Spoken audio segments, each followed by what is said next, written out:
Picture this. You're in your art cave, music blasting, vibing with your sketch. Everything's flowing perfectly. You got that speed paint down. Then, everything's good. Everything's absolute fire. You're basically in this Renaissance master until it hits you. The dreaded R word, rendering. Your hand cramps just thinking about those 47 layers of meticulous shading. Your coffee's gone cold, your back screaming in pain, and that one section that still looks like it was colored by a caffeinated squirrel. But what if I told you, yo, man, there's a better way to break free from all that rendering prison? What if I told you we can keep all the good parts of painting? You can just do the nice, cool speed paintings without 10 hours of rendering and hand cramps. That's what I'm going to show you now. Now, let me tell you right away, if you don't like longer videos, you just want all the main points, then I'm going to be making a YouTube short on this as well. And hopefully the link will be in the description or as a top comment. So you can just click that link and watch the YouTube short, which I think now is allowed to be 3 minutes. All right, so let's get started. The first thing we need to do is we need to sketch. And one other thing I want to say actually before we get started is one, I'm going to be using Clip Studio Paint EX. It seems that people like this better than PaintStorm. I think PaintStorm is better, but this is actually pretty good. I like it. It's nice. Some parts about it I like it better. Anyway, so we're gonna be using this. The other thing I wanted to make clear is that I will be showing some techniques how you can use AI to do the rendering. You'll be doing all the painting laying down as you normally would, but the AI is going to help you render or save you a lot of time. Now you might think, oh, but that's cheating. AI art's not art. Okay, if that's the kind of person you are, this video is not for you. So you can just click off just click stop watching.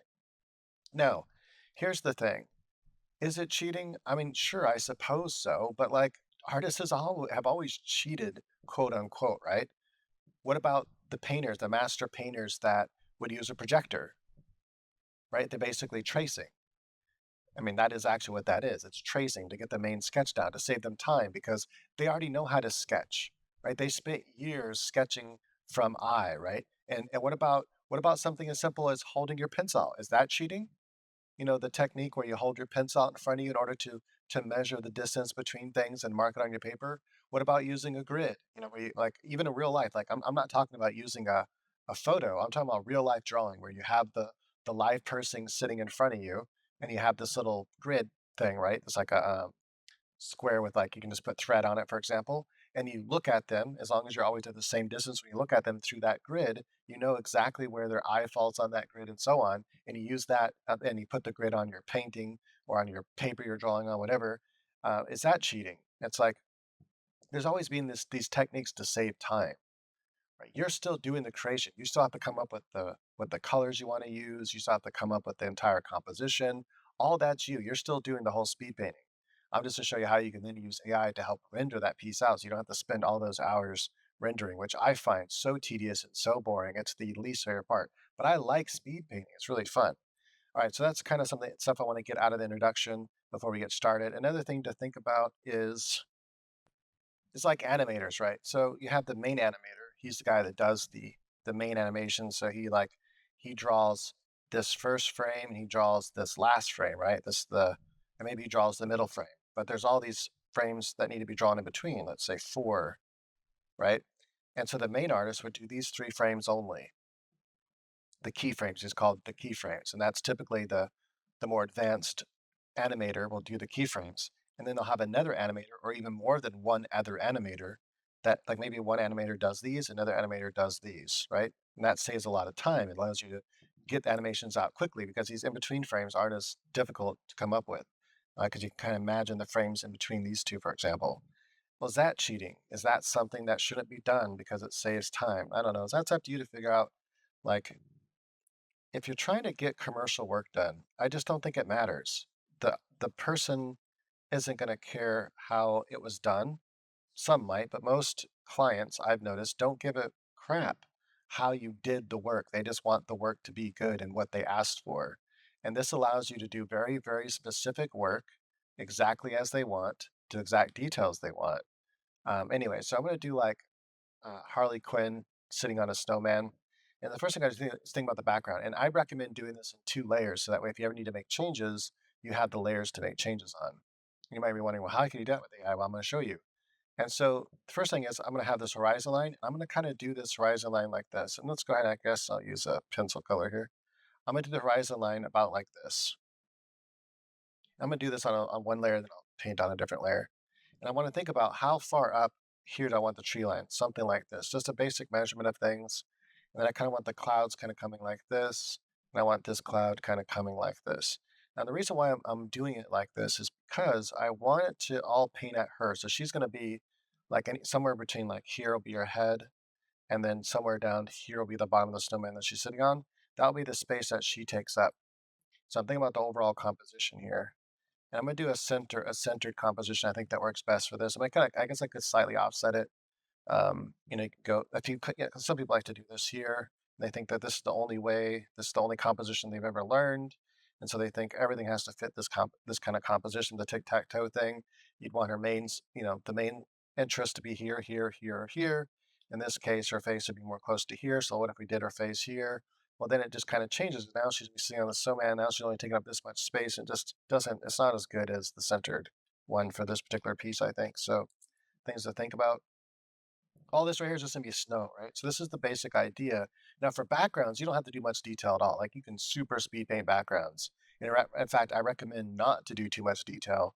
Otherwise, it's gonna well, I guess you can do more detail if you want, but really it's to save time, right? So we're trying to how do we save as much time as possible? Now the main paintbrush I like to use is just this round mixing brush, and I like it default. I think it works.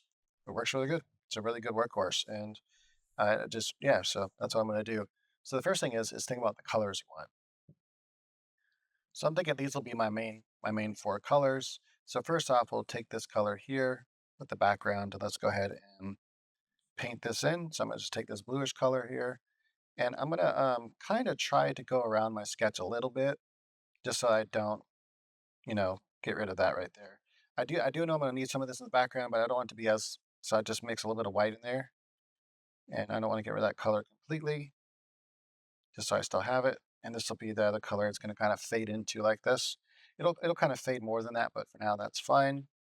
Just want to lay out the main colors. And then this color here, let's go ahead and lay out some of that color as dark as I can go. And then let's go ahead and start laying out the main lighter snow color here, like this.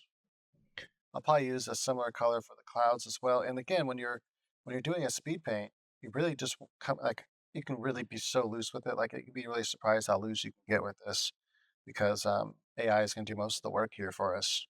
And you can have it do less work and more work. Like if you feel like I don't know, that feels like too much like cheating. I feel like I'm leaning too much on the AI to render stuff out. Then you can just change that by basically doing more of the work yourself. That is just making it more detailed. And then then when I show you the technique of how to use AI to render, you just use less. We'll make it as what's it called? I'm trying to think of the word. Hold on.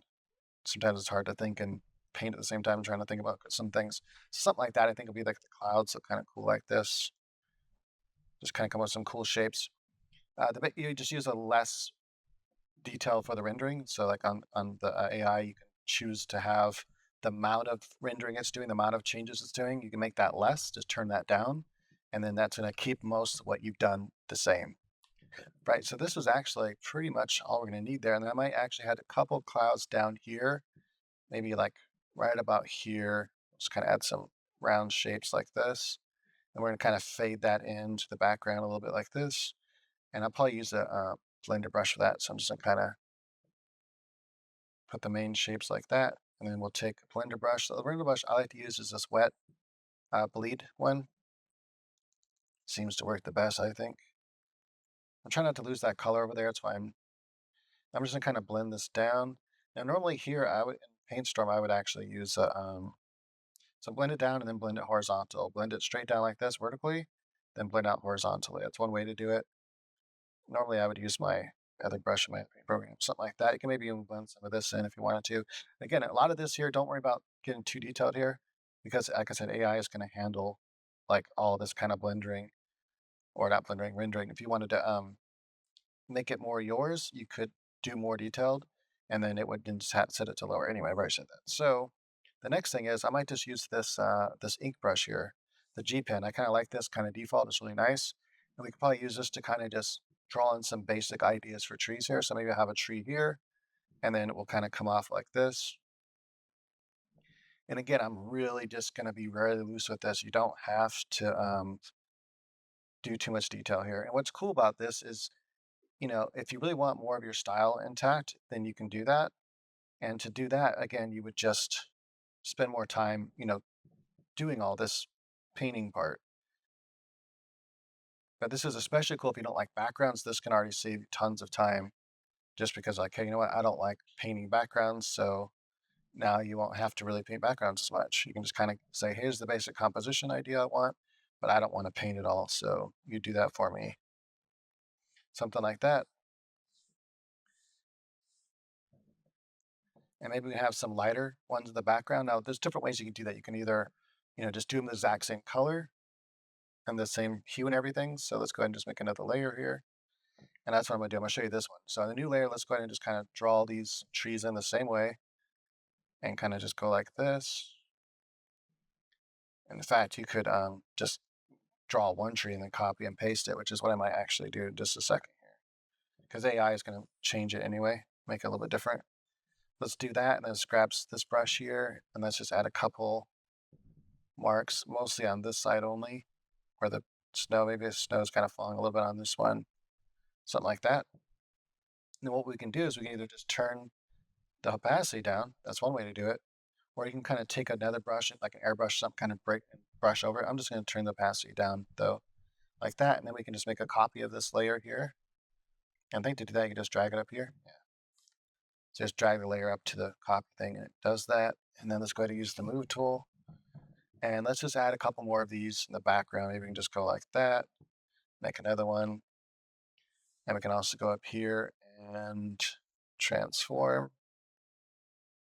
I don't use this program as much, so sometimes I kind of forget, oh, that's right, you have to, oh, that's a faster way, I remember. Just click on this. And maybe we can have this one more in the background or something like that. Something like this. Then we can add a couple more in the very, very background. You can just kind of just paint some basic details. In fact, actually, you know what? I'm going to get rid of those because I kind of want to, as it goes further in the back, I just want to, yeah, let's just do this. Grab this right here, and let's just make a couple, almost like they're like, just so far in the background, they're almost like becoming shadows, like this. Just so you can kind of see the detail of the trees, but it's like not.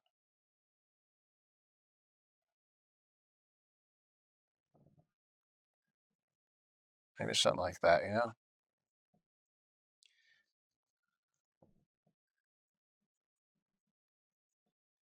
in fact, you could start by just doing these kind of shapes in the background first, like that, and then just kind of have a couple, like they're a bunch of trees all just kind of on top of each other going in the distance and then forward. And then you can take this color here and then do a couple more that are like this. Okay, well, that's not going to work. Let's make another layer. And we can just kind of come in the foreground like this. So come down. And again, you don't have to spend that much time during this part here. Maybe I can just bring that up a little bit more. You can also, use like a tree textured brush or something. Maybe I'll have one more right here. And then we're gonna finally do this darker color. We'll have one like right here in the foreground like this. Maybe just half of it's being seen. So the other half is off screen. We're just seeing some of these branches that come forward like this. And we're getting more detail in the foreground. So I'm gonna really kind of show that detail here. Something about like that. In fact, you can even draw the snow right on there. Don't use like white, use a kind of off-white color. But you can kind of pile it on with the ink brush like this. Then you can kind of blend it out if you want to, but you really don't have to because it's going to render this detail anyway. Just kind of just add something like that. Cool. The other thing I want to do is I want to take a kind of grayer color, so like something like this right here, and just add a little bit of detail. And I want it all to kind of flow toward her because what I'm thinking about here is like the overall composition. And I want all the lines, the reason I'm doing this kind of oval composition here is I want all the lines kind of pointing to the character. So she becomes the center of attention. And I'm going to render out the background first as its own layer. And that way we could, make changes to her if we wanted to, whatever. Some of these are kind of going to come up like that. And then right in here is going to be the shadows for the snowman, but we're not going to worry about that yet because we're not doing that. So something like that really is all I need. And you can maybe blend some of this out just to kind of, just so the AI knows, hey, I don't want this to look like a cartoon. I kind of want this to be a little more painterly. And we can, and it depends what style you're working in, right? If you want to be more painterly, you can tell it to do that. There's different lures and stuff you can use. I have all that in my course showing you how to do all that. So if you want to get really deep into the workflow, then check that out. Now, once I have everything here, how I like it, I'm going to go ahead and just flatten everything. Let's go to layer. Let's just flatten the image. And that way I can just kind of start blending some of this together. A lot of this isn't going to be visible. That's why I didn't draw anything in the center, because the center is not going to be visible anyway. Kind of fade some of that out, something like that. So that's a good composition. The basic idea is there. And then we'll just go render this out. So let's go ahead and save this as a JPEG. So if you haven't downloaded the new Evoke AI, I highly recommend doing it. It now kind of works as a standalone app, which is really cool, and it seems to work faster now. These are some robots that I did with the Allura that I made. They're kind of cool. You can only get this with the Allura though, which like I said, I made. I might actually make it available for people that want to do some cool robots. And this is literally just AI, me doing no painting at all. And you can actually use that as a base for something. Anyway, so the first thing we want to decide is do we want to use flux? In this case, I don't think we need flux. We're just going to use something like this one here. You can also use this the default pony diffusion if you want something a different style. The what you use here as the base is going to change the style you want, and then you can also use different loras to push that style even more. Typically, though, if I tell this, what I like to do is this one here. This is the Eldritch Impressionism. This one's really cool for getting a really nice painterly look. And so you decide which ones you like. You can download the lures you like, everything like that. You can also make your own lure, which are pretty easy. I might make a video on that. If you guys want to know how to make your own lure on Civit AI, let me know. It's really easy actually, and it's pretty cheap too, like really cheap actually. I think it's only like ends up costing you like a couple dollars to make a lure, and then that's a really useful lure and we can use it for style and stuff. So anyway, so this one here is gonna be nice for us. You can turn this up a little bit maybe to get more out of it if you wanted to or less. Make sure this is here in the description if you're using any of the pony checkpoints, which I am. And then let's go ahead. We can see they're actually used AI to generate the image for that video, for the drawing video or the writing video. So let's just say this is going to be a painting of, and then I'm going to tell it to be a snow background with pine trees and clouds. Really simple. There's not much to it. So then all I have to do is upload that. So I'm going to pause for a second. By the upload, you can just click this icon right here now. All right. Also, so I forgot to switch scenes, and so I recorded just audio, and you couldn't see anything I was doing, so I had to redo this part again. Okay, so this is the original one that we uploaded in, I think. Is that it? No, I got the re-upload. Oh, it's here. So this is the original one, so uploaded in. This is the end result I got. One of the end results I got. I thought this came out really cool. I might actually end up using that one, but I'm just to kind of show you what I did. So we take this image, we upload it back in, click on Close Viewer, drag and drop, and click on New Raster Layer. And then I'm going to, boom, go like this and like this. Now it's going to be a little bit wrong right here. See, that's a little bit off. So what we're going to do is set this to this one for now. That's going to make it a new image to gallery. And this is basically an image to image process now. And let's see here. I'm going to just have it on this one. I think will be fine for now, just to get something going. I'm gonna do it on kind of a low setting. So I'm doing it at denoising strength is over here now under layer. And I just have it set to 0.5. Click this right here in order to see it happening. Make sure this icon is clicked. The hourglass, and that's going to show you rendering at real time. This is just to get me the size that I want, so it doesn't matter that it's not quite. That's kind of nice actually. Let's go ahead and then that's good. So let's go back here. Let's get rid of this, and then all I have to do now is drag and drop that new image I just rendered like that. Now it's going to be the right size. And I could just go with that as a background. That looks kind of cool. I'm going to try to do this one more time. Click on the green one now, because now we're going to work within here to change it. I just want to do this one more time so it happens. Now I have an illustration of instead of a painting of. And I'm just kind of curious how it pushes it. What I'm using is this built-in one right here. This is my checkpoint, and that's the name of it. So if you want to look this up on Civit AI, I show how to do all this in my course. If you want more detail on how to just use, how to use Invoke AI and how to work with AI. I show all of that in my course. So check the course out at masterpaintnow.com. The link's in the description. But anyway, this is the one I'm using. That's part of the Pony series. And I'm using this Concept Twilight Laura here that you can download as well from Civet.ai. So I kind of like this too. This came out kind of nice. I'm just trying to think which one I like better. I like each one. This one, it still kind of has a painterly style to it. I think it's because, the original thing I had there was more painterly, and so that's what it's going with. If I drew something that looked more like like an illustration, then it would go more with that. And if you want to, paint more detail into your background to stay closer to the style you want, you would just turn this down when you render it, and that's going to keep more to your style and not really change it much, but it's going to render it to where it looks nice. So all the details are nice. Okay, now once you have the background figured out, we're gonna do another rendering style too. For now, we're gonna keep it the small size. So I think that's cool. One thing I like to do sometimes is click on flux, and then I can click on some painterly thing. Let's say I like this one I have down here called organic sauce. This is a Laura for flux, and then I'm gonna just do a low pass like zero point 0.5. So on, as long as you don't have this checked, zero point 0.5 is actually low on flux compared to the other ones, the SDXLs. It also takes a bit longer. Just make sure you have it set here, the steps to only 20 steps. You don't want to really go higher than that, otherwise it's going to be really slow. And 20 steps is really all you need to get the really nice detail you want. And notice it's still going fast, even though I'm recording, so OBS doesn't seem to interfere with it. That's good. And notice everything is pretty much the same. I can turn this off and on, and it all looks very, very similar, but it's far crisper. Like all the details are really nice. So that's the way I don't have to worry about re redoing the background again when I make it bigger. So for now, we're gonna keep it the same size. Go ahead and save it by clicking this icon here. This will save it to our gallery. Make sure to not click this because this resets all your settings. It's so irritating when I actually do that. Make sure to carefully choose this one. Reset just the canvas layers. I wish I had a separate button just for that. Anyway, and then come back here. Make sure on images now we have the new image we just did, and we're gonna save this. So I'm gonna decide which one I want because I kind of like this one too. This one I did more. I did different auras to get more of a painterly style out of it.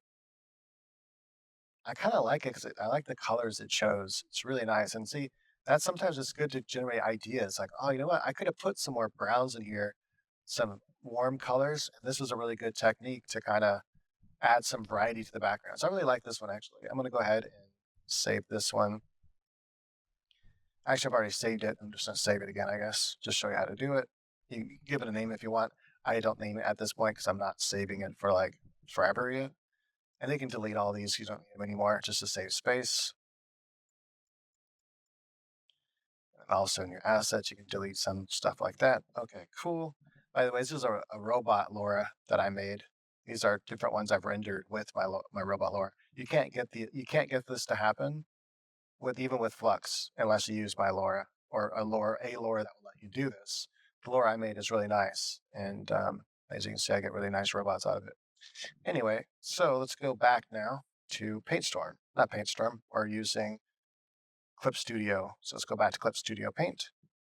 Oh, and by the way, I accidentally left Clip Studio Paint on that whole time.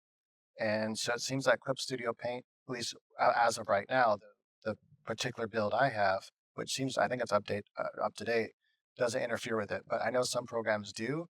And so you want to close those. If you realize that your program is just running really slow, like your rendering is really slow on Invoke AI and you have a good computer, then make sure to turn down everything else.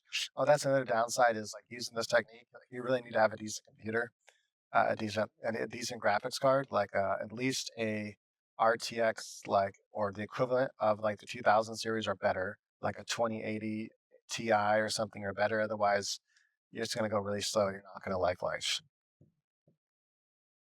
Now there are other options you have available to you, but it doesn't give you they even some of these online ones that use their own servers even allow you to do some painting, which is what you definitely need. And so there are some options like that for free. So I would look into those as well if you don't have a good computer, so you can still follow the same kind of technique. Right, so let's go ahead now and we're gonna start sketching out where we want our character to be, which is gonna be Harley Quinn. Right, so I'm gonna go ahead and get my pencil out here to sketch. I want to sketch in a color, I think, so I can kind of see it. You can also turn the background down. There's another way you can do this. And let's go ahead with pencil here. I just used the standard pencil. And I know the head is going to be somewhere like right around here. This is about how high I want the head to be. It's going to be something like this. So I'm just kind of drawing that in there. And then the bottom, I want the snowman to be somewhere right around here that she's sitting on. And so the overall shape is going to be kind of like this kind of triangle shape here, because her legs are going to be kind of out. So I'm thinking how far I want her knee to come out to about here. I'm thinking something like that. So I'm just kind of thinking about the outline, how I want this to be. So something about like this, I think, is where she needs to fit into. It's good to have an overall idea where everything's going to fit into, and maybe take your eraser and put it on more of a kneaded eraser. So that way we could still see the lines if we just erase it softly. Right, so bottom of the chin, let's go ahead and get the head in here, something about like this. Right, so it's an oval shape for the head, and divide that almost in half. Have the neck coming straight down with the head, so it's following the head. And then when I'm gonna have a slight angle here to actually make her neck a little bit longer than that. So kind of come up like this, and then we'll have collarbones like this. I'm kind of a slight angle, I think. Might have like one shoulder up a little bit higher. I'm also gonna have a slight 3/4 view here, like this. Let me think about this middle line coming down like that, and then her hips will be somewhere right around here. Gotta think about how many heads, right? You have about like, you know, 3.5, almost 4 heads. I could make her exactly 4 heads, but I want to do, I think, a slightly shorter. Just trying to think if that's about how I want it. I think that's about right. I might even go a little bit shorter than that, actually. Something like there. So what I'm thinking about here is I'm thinking about this shape here. I want to make this be a little bit wider because we're going to see some of the side view here of the rib cage. And then I can come across like that. So I'm thinking about how I'm building out the shapes here. And we're going to come down somewhere right about here, I think, actually. And then, let's see here, I'm going to come boom like that. And I'm going to come out to the hips here, like that. That should be our other hip shape is going to be somewhere around there. I think that should be about fine. Yeah, I like that. So these are basic shapes that I teach you can use. And then I'm going to do this trick I show you in my drawing courses. We're going to kind of just bring out the basic shape for the breast. So this kind of shape like this. And then you can build on the breast shape from that. That's breast is there, and the other breast is going to be like here fitting in. But we're going to be wearing a suit, so we're not going to really see that anyway. But that's the idea what I'm thinking about underneath there. And then the arms, I'm going to have the shoulder, we'll have the thing here. This arm going to come down. And I'm thinking her arms, sometimes I like to think about where's the hand going to be or where's the wrist going to end. And so first off, let's kind of draw this shape right here. This is like where the legs connect. And so I need to think about the leg connecting here. And this is going to be foreshortened because it's coming toward us right here. So the knee is literally going to be like right here. So think about where the knee is going to be. So I like to think about where my elbow is going to be, where my wrist is going to be, where my ankle is going to be, where my knee is going to be. And that determines how I have to draw the leg because it determines how foreshortened it's going to be, right? So if I know I want my knee right here, then I know the leg is highly foreshortened, coming toward us like this. And we have that one muscle that goes like that, sartorius, and then boom, like this. Right, so it's really foreshortened there.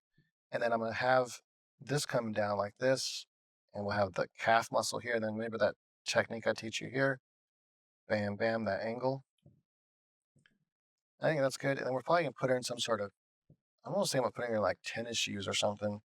I kind of forget what kind of shoes she wears when she wears her outfit, but I think I might just give her some cool tennis shoes. So this one here, I think I'm going to have it come out like this. So it just kind of looks relaxed. Something like that. And I know the knee's going to be right about here. And then have calf muscle come down. I want this foot maybe be a little bit higher. It's still too big though.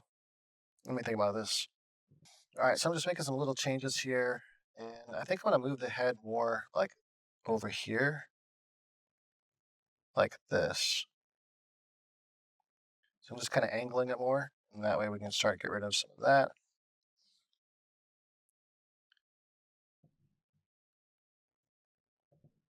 Yeah, I'm gonna have it kind of at a slight angle like this, I think. Ears would be like this, and then I can pull the neck like that. That's cool. And have that, or bring this arm up a little bit more like that. That's like where the elbow is going to be. So I'm just going to come straight down here with the arm. They can just draw that circle there. And then I want to think about where is the wrist going to be. So the wrist is going to be somewhere right about here. And that way the forearm is about the same length from here to here is the same from there to there. So proportions are right. And then I'm just going to kind of have the hand be something like this. Now we can start getting rid of some of that. I almost feel like the pressure is too much on this eraser. I might have to change that. So I just do the basic shapes here. Don't worry about the fingers and stuff yet. Like maybe that finger would be cut kind of like that, but that's where the fingers are. And this is the hand. The thumb's on the inside, so you don't have to draw the thumb. This arm here is just going to be kind of, we're going to see part of the arm coming behind the breast here like that. And let's go ahead and really foreshorten this thigh right here like this. Boom, that's like the whole thigh. Her hand's on part of it there. The other part's coming out here like that. See part of the kneecap here, part of these side muscles like that. And then we're going to have the angle. So you're going to see the calf muscle come down like this and then come like this. And the foot's going to be somewhere in here, up and come down. Something about like that. Her shoe would be in there. The other foot's going to be over here somewhere like that. And then we're going to have the hand here. So let's go ahead and draw where the wrist is going to be, something about like this. And her hand's going to be partly covered by that hand. Like that. And maybe you'll see a couple of the fingers coming out like this. 1, 2, maybe the other ones are there. And then have this kind of foreshortening, have her forearm coming in front like this. I think that's about right. We'll see part of that hip right there, and then where the leg connects, and then we're going to come out with our leg, give a little bit of muscle tone, come down to the knee right there. And then we're going to come out with the calf muscle right here, give it a little bit of definition like that. Boom. And then the foot is going to be somewhere like this. All right, and then we can decide what kind of shoes should be wearing, something like that. That's the basic idea. And once you have the basic idea kind of sketched out, I'm trying to do really light pressure. I might have to just change how the pressure works in the software, maybe. But something like that. It's getting a little bit messy, but I can see everything. That's what's important. Is that you understand what your sketch is kind of doing. So I'm going to come out a little bit wider here on this side because we're seeing a little bit more. Maybe her eye is somewhere right about here, and then the other eye is over here. Keep this part really small because eyes are quite tiny. And what makes them look bigger is when you add this other part here, the makeup and the lids. And I'm going to do like the nose somewhere right about here, and then eyebrow like this. I was thinking about giving her a funny face expression, but I don't know if I'm going to do that. We'll see. Her lips will be somewhere right about here, like so. And then her chin's going to come out, or jaw. It's going to come out on her chin. So something like that. And then the hairline will be somewhere right about here. We're going to give her this kind of part to the side because she's going to have maybe a couple of bangs coming down like this. But for the most part, her hair's going to be, in the pigtails. See some of her ear here. This ear we won't see. It's going to be covered by the hair. I have some hair coming like that. And something like this. That's going to be where the hair ties are. Then you're going to see the hair kind of coming out like that. And then maybe just have a couple strands of hair like this.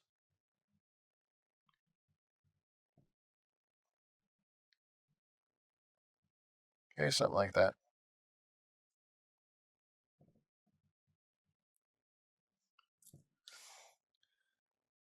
All right, so I think that gives us a good foundation. I like to sketch. Some painters don't. Some painters will just speed sketch all this with the painting. And that's cool. If that's more your style and your thing, then try that. And I'm just kind of erasing some lines that I don't really need anymore to give me a better idea when I'm painting.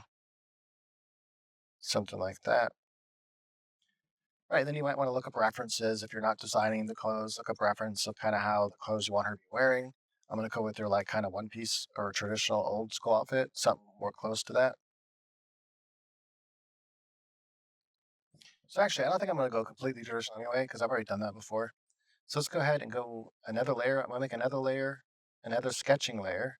I'm going to just do this one, I think, in gray, or you can do it in blue or something.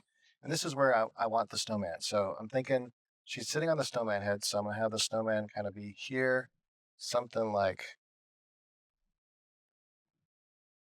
something about like this. This will be his round snowman head that she's sitting on. And he's going to come down like that. And then he's going to have his other roundness coming. You can draw all the way through if you want to draw another sphere going all the way through. And he's going to be kind of sitting in the snow. So he's going to be kind of like, actually, I'm going to make her feet. No, let me think about, actually, I'm going to make him come way down here. So let me think about this again. Where do I want his head to be? I think I want his head to be right about, yeah, I think maybe a little bit bigger. Something like this. So let's just kind of draw that circle. That's kind of where I want the head to be. I'm going to kind of, erase it where it's not going to be sitting on it. Or she's not going to be sitting. I'm going to have this come out even bigger, I think. So like that. Let me just get rid of all this actually.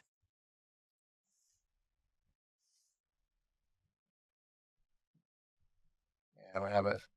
He's going to be a slightly like, she's slightly 3/4 view. So I'm going to have him also slightly 3/4 view. So it's going to come out a little bit more like this here. As I come down, he's into the snow, and we're going to see maybe a little bit more of him on this side here.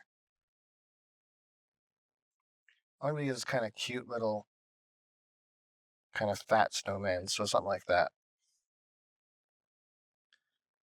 I think that's kind of cool. And he'll have 3 buttons here that are stuck on him, and he'll have like a big red scarf that fits on partly here, like this. And we give it some shape like that. Like this to show the fold in the cloth.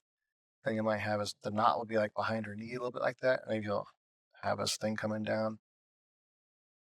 Right, something like that. And then underneath there will be his arms. So I might have to move this to the side a little bit and just have a little stick coming out like this. And that's going to be like his fingers, just a regular stick, really. So he's not like a real snowman. He's not like alive. So he's just a regular snowman that someone built. Okay, and then I'm thinking right about here, we'll have his nose, something right like that. That'll be his eyes. So I'll make him have wide apart eyes to make him look cute. You can have a little carrot nose right here, or just something that sticks out, and then he can have like just a smile that we just drew on his face or whatever. Something like that.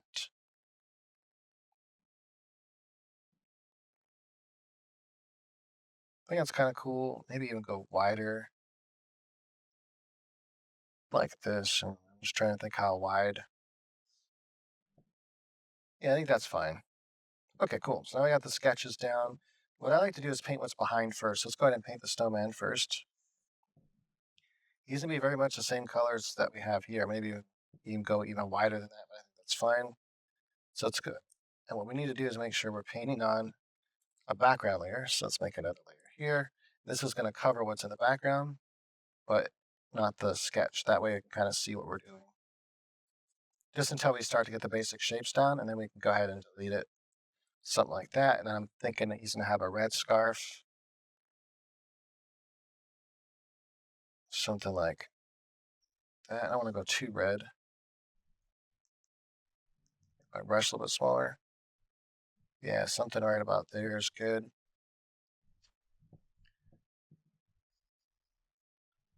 Something like that. I'm going to be changing some of this with the stick, and we're going to do like a kind of a dark brown color for the stick. I'm going to use my ink brush for this. Something like that. That's my ink brush, that's the pencil brush. I was wondering why it wasn't feeling right. That doesn't feel like the ink brush. I don't know, something like that, I guess would be fine.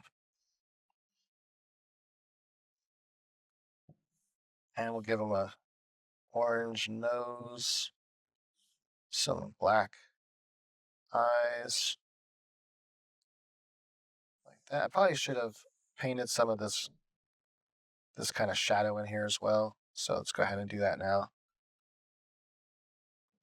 We can also think about how the shadow is going to be after she's on, but I know where she's at, so I kind of already have an idea where the shadow is going to go. Kind of like that, and then all this part down here will be in shadow. Something like this. We can also add a couple worms into the shadow, so we can go like that and then kind of start going toward the warm or even go more desaturated. And I'm just add some desaturated warm colors into the shadow a little bit here on the rim, something like that. Then we can kind of blend that in, make this seem smaller, something like that. So now when I'm painting, I can like grab that kind of warmer gray tone and this tone and kind of mix them together. We'll come across like this. I like that. Come over her foot here, something like here. Maybe might be able to see a little bit of the drop down of the shadow like that. Cross like this.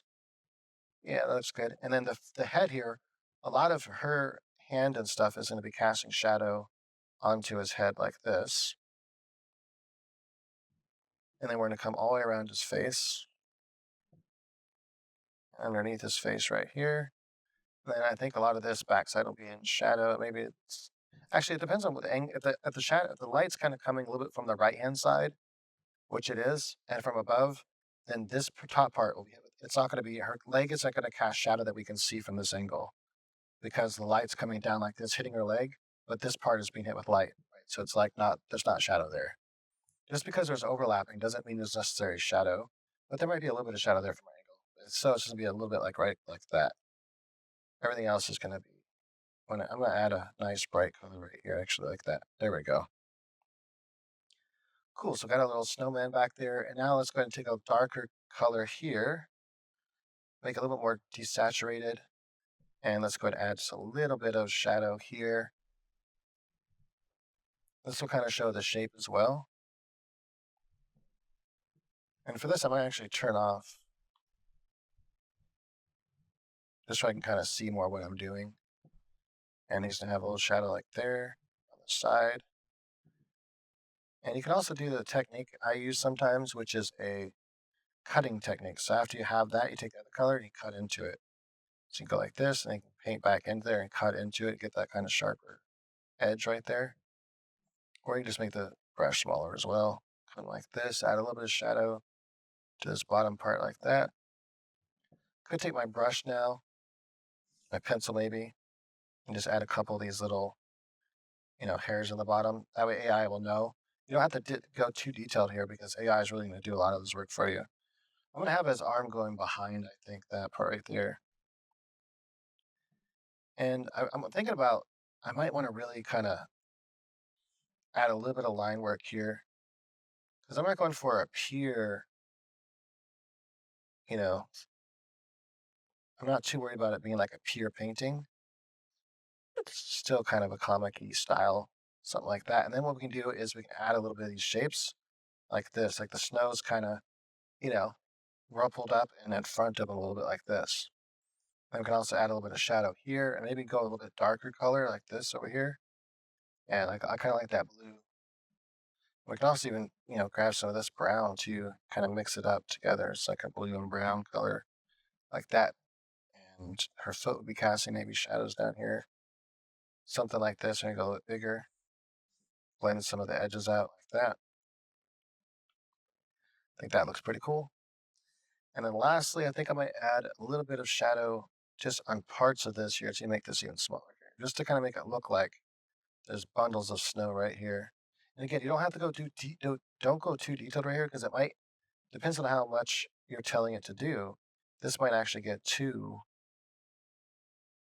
changed so much, compared to like these little details aren't going to be maintained anyway. So unless you do a really really low pass on it, but even then it might be the case that it's still not going to make it's going to change it too much still maybe. So and I'd get used to just not putting so much detail because let the AI do a lot of the work for you.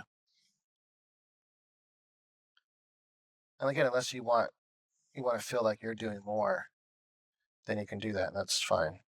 Obviously, I'm gonna make a shadow coming straight down from the nose too, like that, because the light's kind of coming from that angle. I'm trying not to zoom in. That's a good practice, actually, not to zoom in here. Something like that, I think will be fine. And then I really kind of want to zoom in here. It's kind of, I'm a hard time getting that to be the way I want it to be. And I think I'm gonna do a little bit darker color here, just like little bit of form shadow there. And I might add a little light here to the eyes, but actually the light isn't being the other side because it's still that's the side the light's coming from, almost like they're buttons or something, something like that. Right, so that's looking pretty cool. And now let's make another layer, and this is where we're gonna start painting her. So the first thing I'm gonna do is the skin tone. I know a lot of people they don't like these live. This kind of like it's almost like a live thing. Basically, this is a live, right? As if I just went live and you're just watching it in the past, but it was live at one point or something. That's kind of the feeling it has. And I know a lot of people don't like it. They think it's like too long form, but some people really do like it. It just, I guess if I wanted to be as popular as possible, I would try to distill all this information down into like a 10-minute video or something. And for those people, I am going to make a short version. Like I said in the beginning of this video, I'm going to make a short version, I guess, like a 3-minute version, whatever the shorts allow me to do now. I think it's 3 minutes. 1 minute is just a little bit too fast, I think. Right. So then I'm thinking about how her hair is going to be. And we could make her hair all the way blonde. We could make it half black or something, just to add something different to her. But I think I'm going to go ahead. This skin tone's a little too orange, I think. And she's pretty pale, so let's go ahead and make her pale. Something like that. We're not going to really see a lot of her skin. I think I'm not going to put her in gloves. I think I'm going to have her hands be skin tone, though. And I'm thinking about whether I'm going to have her legs be bare or I'm going to put her in tights. I don't want to give her that traditional one-piece suit where the whole suit, like one leg's red, one leg's black. I want to make either both legs black, like she's in, spandex tights or something, or I'm going to make that, or I'm going to make both bare or both red. I want both legs to be the same color. Her upper body, I'll do the half and half thing, but not way up by her chest like it traditionally is. It's just going to be right down the center for the whole upper piece. I just want to do something different. I get bored always doing the same stuff, and this allows me to do something a little bit different. I need to make her hair more desaturated, and I'm painting on the wrong thing there. Let's see, hold on. I was on the right thing. Huh, why does it look so? This doesn't seem like it's the right kind of tone I would be expecting. I guess that's fine. Right, so this isn't gonna be her hair. It's gonna be, I'm just gonna give her blonde hair, I guess. And you can go and mess around with this couple different tones you can put in here. I'm gonna add a little bit of light tone here where the light's gonna be hitting her hair. Something like that. Might be hitting that little edge there, maybe over here a little bit. Something like that. And then we're gonna take and do a little bit of pink, or we can do red and blue. I mean, see, the newer Harley Quinn, has that kind of cyan and pink hair. I'm thinking I like that, and I might want to go with that. But I'm trying to fix my necklace. Hold on. At the same time, this Aquinas medallion was kind of bothering me the way it was sitting. So I'm just deciding what I want to do with the outfit. What else can we do that's different with the hair? So her outfit is just red and black, and I guess I could do red and black on her hair, half black, half red. I don't think so. I'm just gonna go with the red and blue, I think. Or we just do red tips in general. Blonde hair with red tips, that's kind of cool. It's different. I think I'm gonna do that. So let's make it a little bit different. Just why do the exact same thing that we've done before and that everyone's done already? Let's try to make it like this where it's kind of macabre. And so not macabre, what's that word? There's a word for that. Hold on. Oh, ombre. It just came to me. I was actually gonna go look it up and it just came to me. Ombre, that's the word I was looking at. All right, so let's go ahead and just add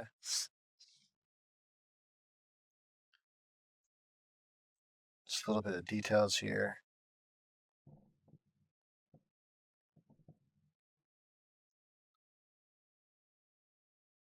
Something like that.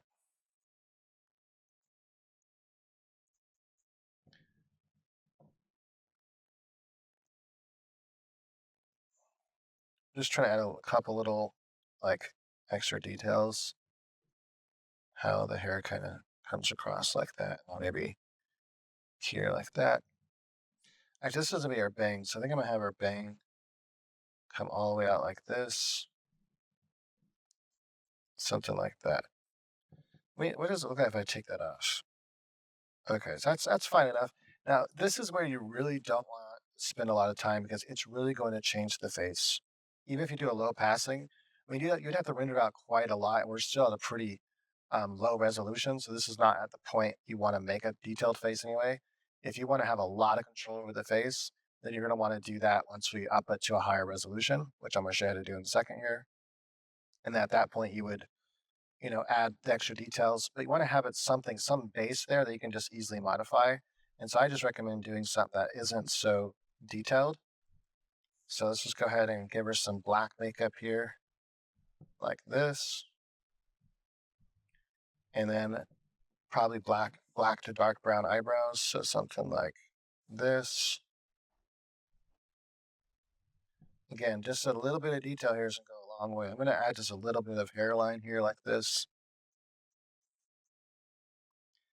And then we're going to do a slightly darker skin tone for her lips. So let's grab her skin tone, or her lips or her nose. I'm literally just going to do a triangle here. And then maybe add a couple pieces of nostrils that AI is going to. I'm going to let AI do most of that. So maybe something. I might actually use this color I have right there. Nah, that's too much. I'm going to go something like this. I am going to add a little bit of the shadowing, like how I want her face to kind of be shadowed, because that part is going to make a difference.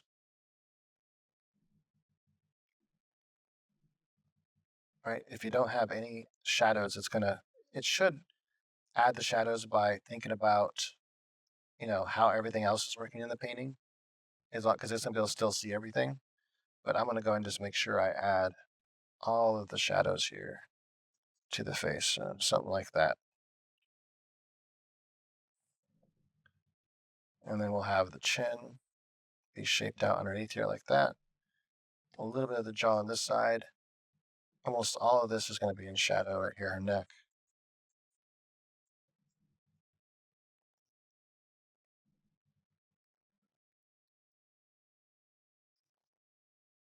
Cool.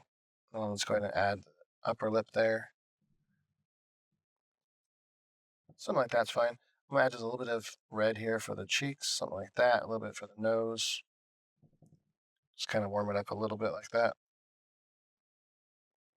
And honestly, this is really all the detail you need. You don't need any more detail than this. The AI is going to pick up on this information. Keep hitting the pencil for some reason. And it's going to fit everything here. Right? It's going to know how to fill everything else. All the other details it's going to fill in. I might add just a little bit of line there, make this even smaller. I'm going to kind of add just a little bit of that center line. And at this point here, this is also where maybe you can add, let's give her some makeup. A slight face expression, but you want to make sure that when you go over the face again, that you tell it that it's a face expression, like the upper lip darker, it's in shadow. So if you do decide to try, I'm going to zoom in even more. If you do decide to do a face expression, like maybe she looks a little bit mad or something, or maybe she's smiling and looks a little goofy or happy, you can do that. But it's really, I'm just add a little bit of line work here. Again, most of this is going to be changed anyway. Maybe give her a neck thing like that, kind of fill it in. All right, the main thing with get rid of that.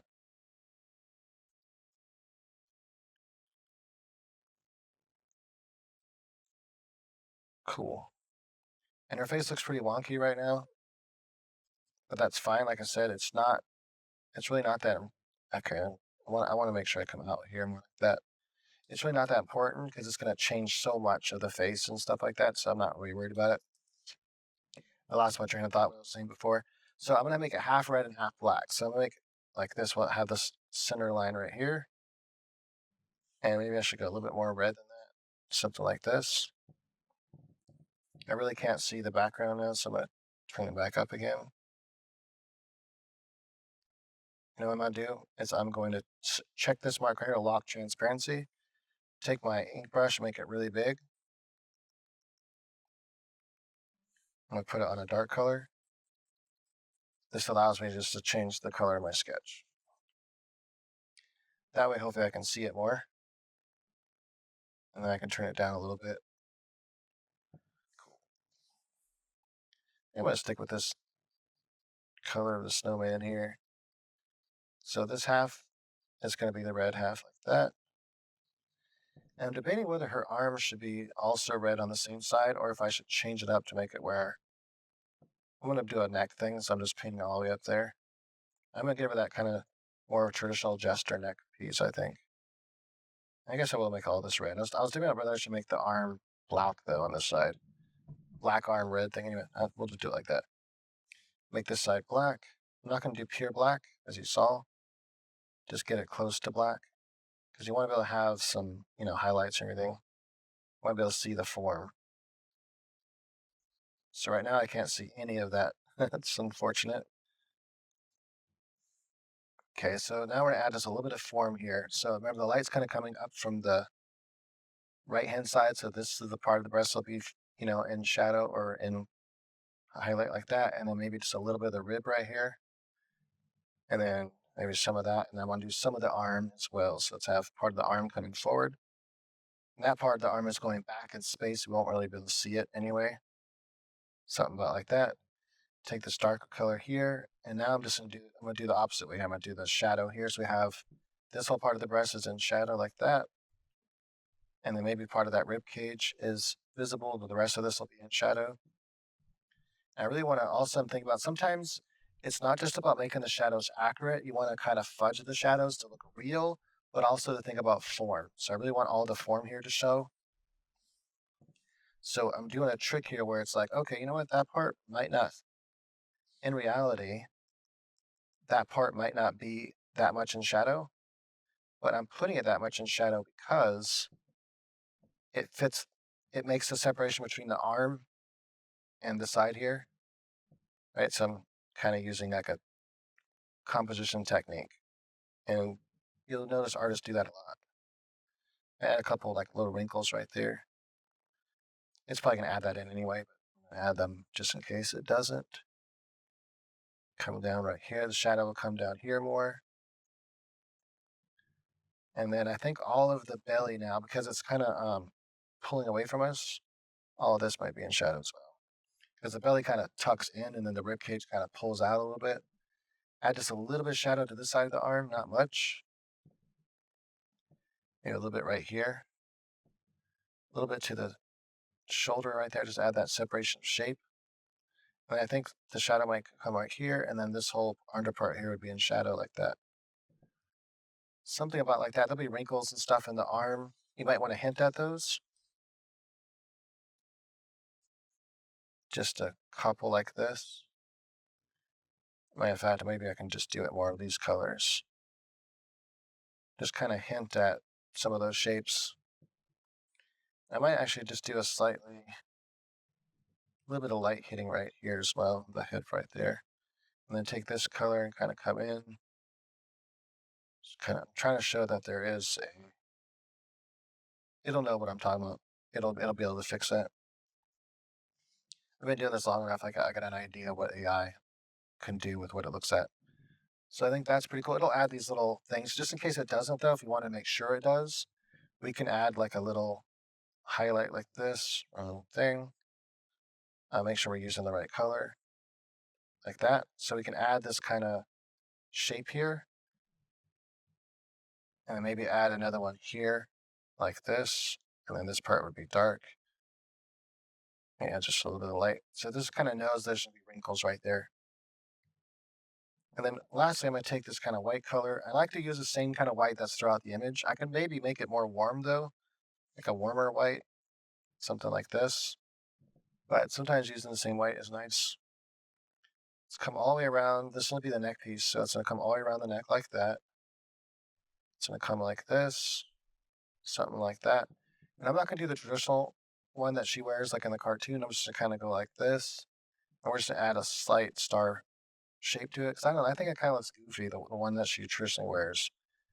So whenever I do it, I like to kind of mix up a little bit, something like this. And then it could add a little bit of that flavor that it has with the lace. Different ways you can add flavor with lace. So one way to do it is make your pen really small, and then just kind of go like this. Kind of just draw these like little loops, half circles on the ends, and the AI is going to read that as lace. And you can just zoom in on this part and just select this part. I'll show you how to do that if it doesn't do it. But something like that should be fine. And then we can decide to put some of this in shadow. I could have done that in its own layer now that I think about it. I should have done that. That would make it easier to do the shadow part, because then it would have shadowed all those little details. Hmm. Well, too late now. I've already done it. So I'm gonna add shadow to it. I'm gonna try not to erase that part right there, I guess. And some of this might be in shadow as well. Okay, cool. I think that's good enough. Right, and this is really all the detail you need. You can render it out even more than if you want to, but it's really unnecessary because AI is going to pick up on all this. Now with the R's, maybe we can do a slight light red like this and just add a little bit of shadow here. Make sure we use the right brush. So just add a little bit of shadow to the side of the hand there, and then maybe to the knuckles, and then maybe just start to separate the fingers. This is like really too much to look at right now. Let's go like this. And think about how the fingers are going to kind of curl up behind a little bit like that. And the next one is going to just go like this, and it's going to kind of curl in like that, and then like that. So literally just kind of do like almost like a drawing, just kind of outlining what's happening there. And it's the AI will know, and it'll figure that out. With the hand here, I'm going to have part of this in shadow like that. And then I'm going to just highlight the knuckle like this, because the knuckle's kind of sticking out. It's like a form on top of a form. And maybe this other knuckle right here. And arm. Yeah, I think that's fine, something like that.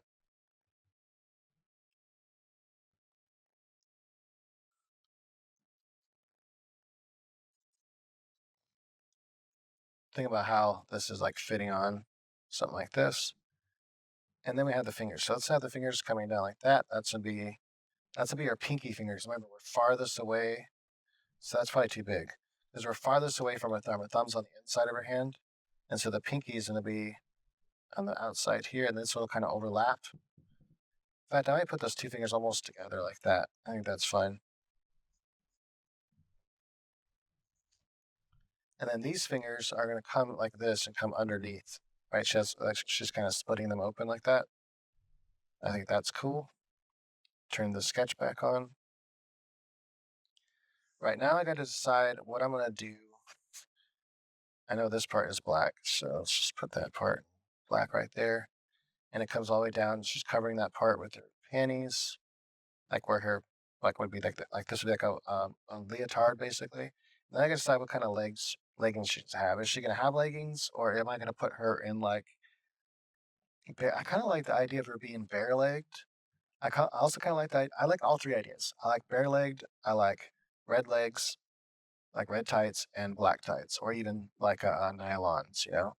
So I'm just not sure which one I want to go with.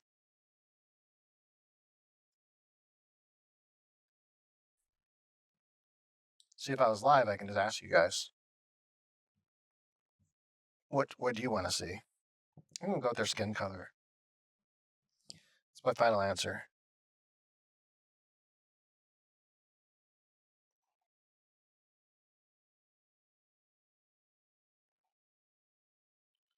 I don't know, black tights seems like a good idea too, but I'm gonna go with skin tone.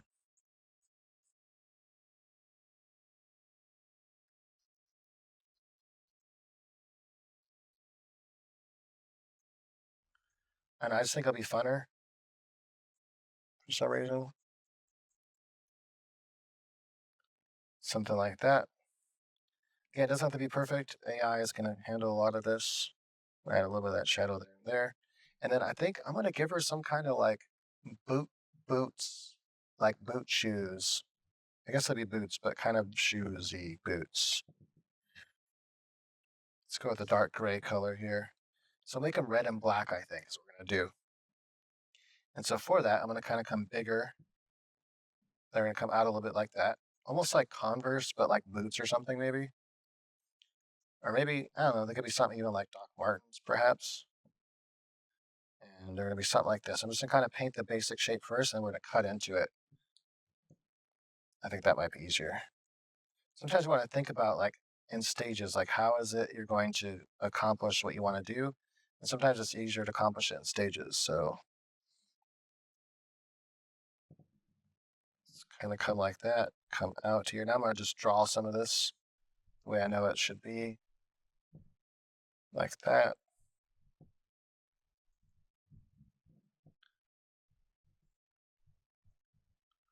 Cool. Now let's go ahead and start cutting into some of this. So I know there's going to be a cut right about here. That's going to be the heel. And then it's going to come wrap around like this. And we're going to come wrap around forward. That's good. I might go pure black. Maybe the heel. Nah, maybe the heel should be whiter, like this. So yeah, we'll give it like as if they're Converse boots or something. So we're gonna give it a slightly. I could look up boots. That's always helpful sometimes when you're getting stuck like this. In fact, I'm gonna turn off the sketch right now so I can really see what I'm doing here. So let's have that kind of stick out a little bit like that. I want to really show that's the bottom of the boot. I'm not going to do any like other details though. I'm going to do that little bit of shadow right there. But I'm not going to like do the little. Well, maybe I'll have a couple. Just to kind of hint that hey, these are textured boots, like that. That should be fine. I'm going to come out a little bit wider than the black there. And they're be kind of open toed kind of looking. And then I think I'm going to show this shape right here like that. That's that basic shape you have of a boot. And then we'll kind of come up. The tongue will be like right about here, right? And this will be the side piece where the shoelace is attached to, like in here, like that. And I want this back heel to come out more. And I'm thinking cut into that a little bit like this. Made a little bit of a shadow here for the arm, just to show a little bit more. And then we're going to do red shoelaces, I think. So we'll have it come across like that, like this. It's kind of a 3/4 view, so we're not seeing the whole thing.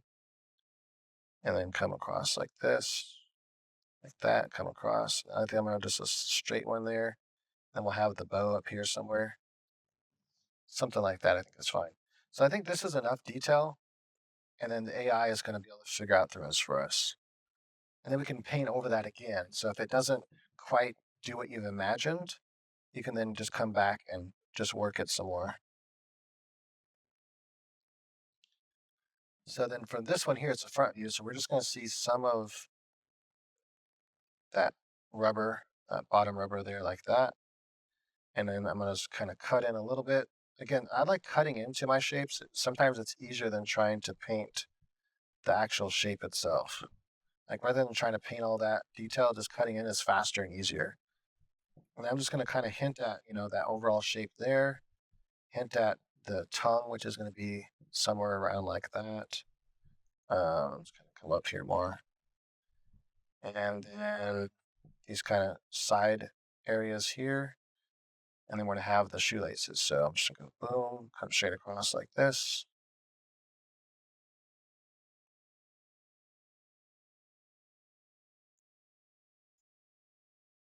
Kind of mess that up. That's fine. I'm just gonna leave it. And then the tie, like that. Sometimes I'd only like to put the bow tie in, and it will just let it decide how to do that. And let's add just a little bit of detail. It's gonna know this is knees and everything, but I'm just gonna add a little bit of warmer color here for the knees, like that. And then we're gonna kind of shape into it a little bit like this, just to add a little bit of that shape color. Shape color, can't talk. Add a little bit of the shape there, coming down here. I think I'm gonna add a little bit of this lighter. There we go. Really light. But I do want a little bit of shadow on this side of the leg, just a little bit like that, just to kind of show the shape more. Something like that. This whole side, I think I'm gonna have most of this leg because it's kind of turning down away from the light. Maybe just part of that would be visible. And let's kind of come around here and make more of this. This will be darker shadow on this side, I think. So it's all kind of coming from the light, it's coming from the right hand side mostly. And then we'll add a darker shadow here, like that. And then maybe crossed here. Kind of show that shape right there. Maybe that muscle. A little bit for the top, not much, just a little bit to kind of just shape the leg out like that. I think that's good enough. Again, the AI should be able to pick up the rest. And then I'm deciding whether or not she should have socks on. We can also tell AI, hey, let's add a little bit of this kind of color of the snow into her skin tone a little bit, make it a little more painterly like that. All this is gonna be darker. Make sure her hand is there. I might even do a brighter. I think that's fine for now. I think this is probably good enough that it's going to read everything now. I think do I have all the sketches? Yeah, both sketches are turned off now. So this is just the painting we're looking at now, no sketches anymore. And I think that's cool. I'm gonna add a little bit of this warmer color right here. Just kind of bring it back in a little bit like that. Over here as well. Should we give him a mouth like just a smile? Because we could just go, hey, let's just give him a traditional smile like that. Maybe we drew it on with something. I don't know how would you do that? What would you use in snow to make it look like that? Typically what people would do is they just they push little things in, push little beads or something into his face, and that's how you get like a smile. So I think I might just go with that. It's kind of cute anyway. Um, I'm going to do a little bit of line work here, just so I can AI kind of see where the separations are happening. And also it might help. It might add a little bit of line work, which is nice because it's like a mixture between like painting and like an illustration or something. Her face is pretty goofy right now, but don't worry, it's gonna fix all that. Like, there's no reason to go too detailed with it. Also, her jawline here is all kind of messed up. I don't like that at all. And so I would normally make it more like this. But for now, I'm just gonna leave it. It's fine. Yeah, I think everything else is pretty good. So let's go ahead and just add a darker line here, just so it knows there's a separation of hands. And I can maybe take that same kind of dark color over here. And that's going to make sure this is the proper color here. And that's pretty cool. And I might add just a slightly darker,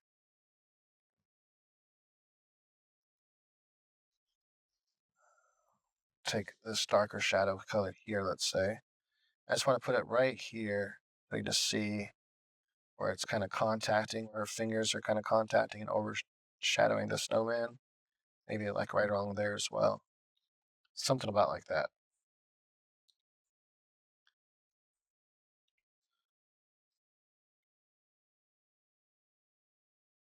Cool. I think everything else is good. Let's go ahead and save this.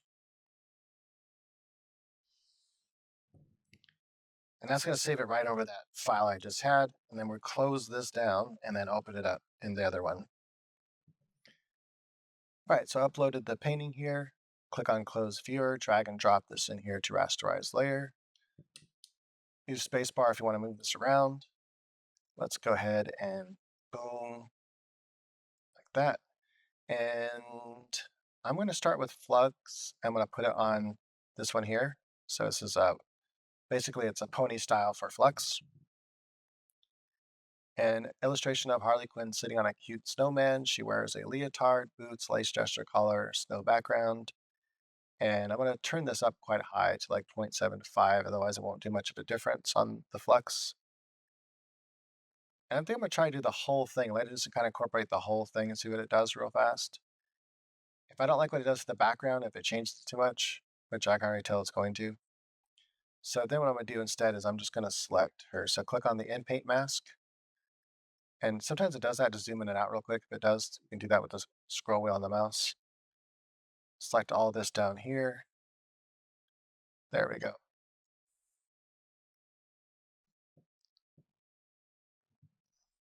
Make sure to close your art programs because it's going to make it to where it runs faster. I don't know why it does this, but for some reason it gives it this, the nipple thing. I can easily get rid of that. I like overall what it did here. Everything looks pretty nice. Let's see if they did a good job with the hands. The hands look okay. Let me try something. I'm going to try it without this. Now, once you have something that's like getting close to what you like, then we can go ahead and save it. That'll be good. So click this little check mark here. Now, if you wanted to stay close to, like notice everything is pretty close. The hands changed a little bit, but overall it's very close to what I did. But if you wanted to stay even closer to what you did, then you use a lower denoising strength here. And that means you have to paint more. You have to add more details, right?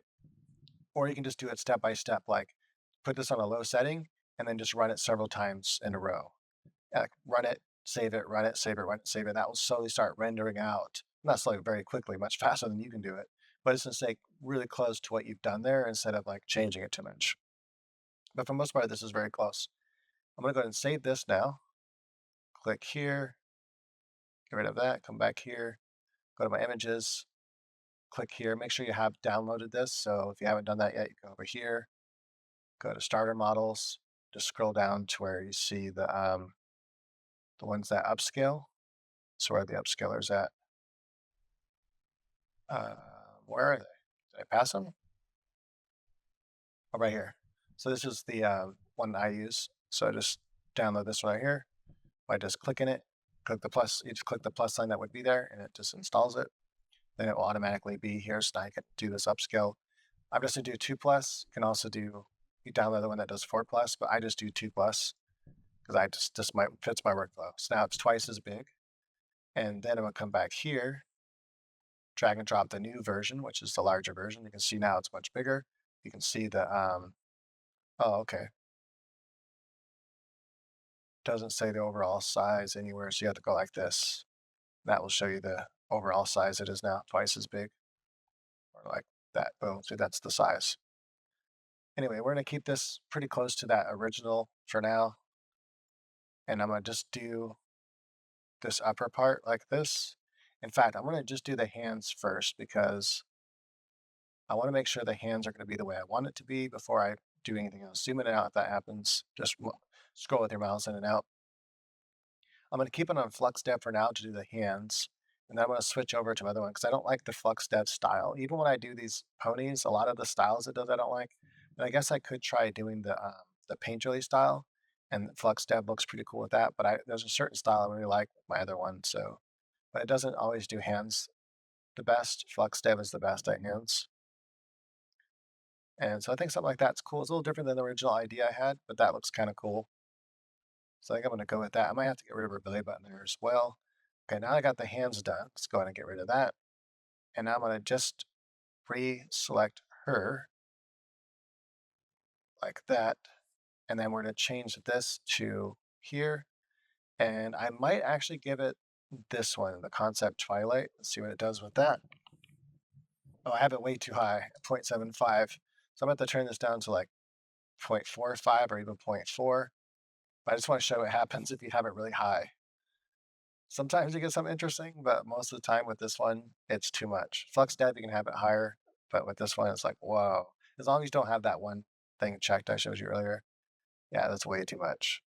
It did way too much, changed so much stuff. All right, so I'm just going to hit it again because I've already turned this down, the denoise strength, so it stays close to what we already had there.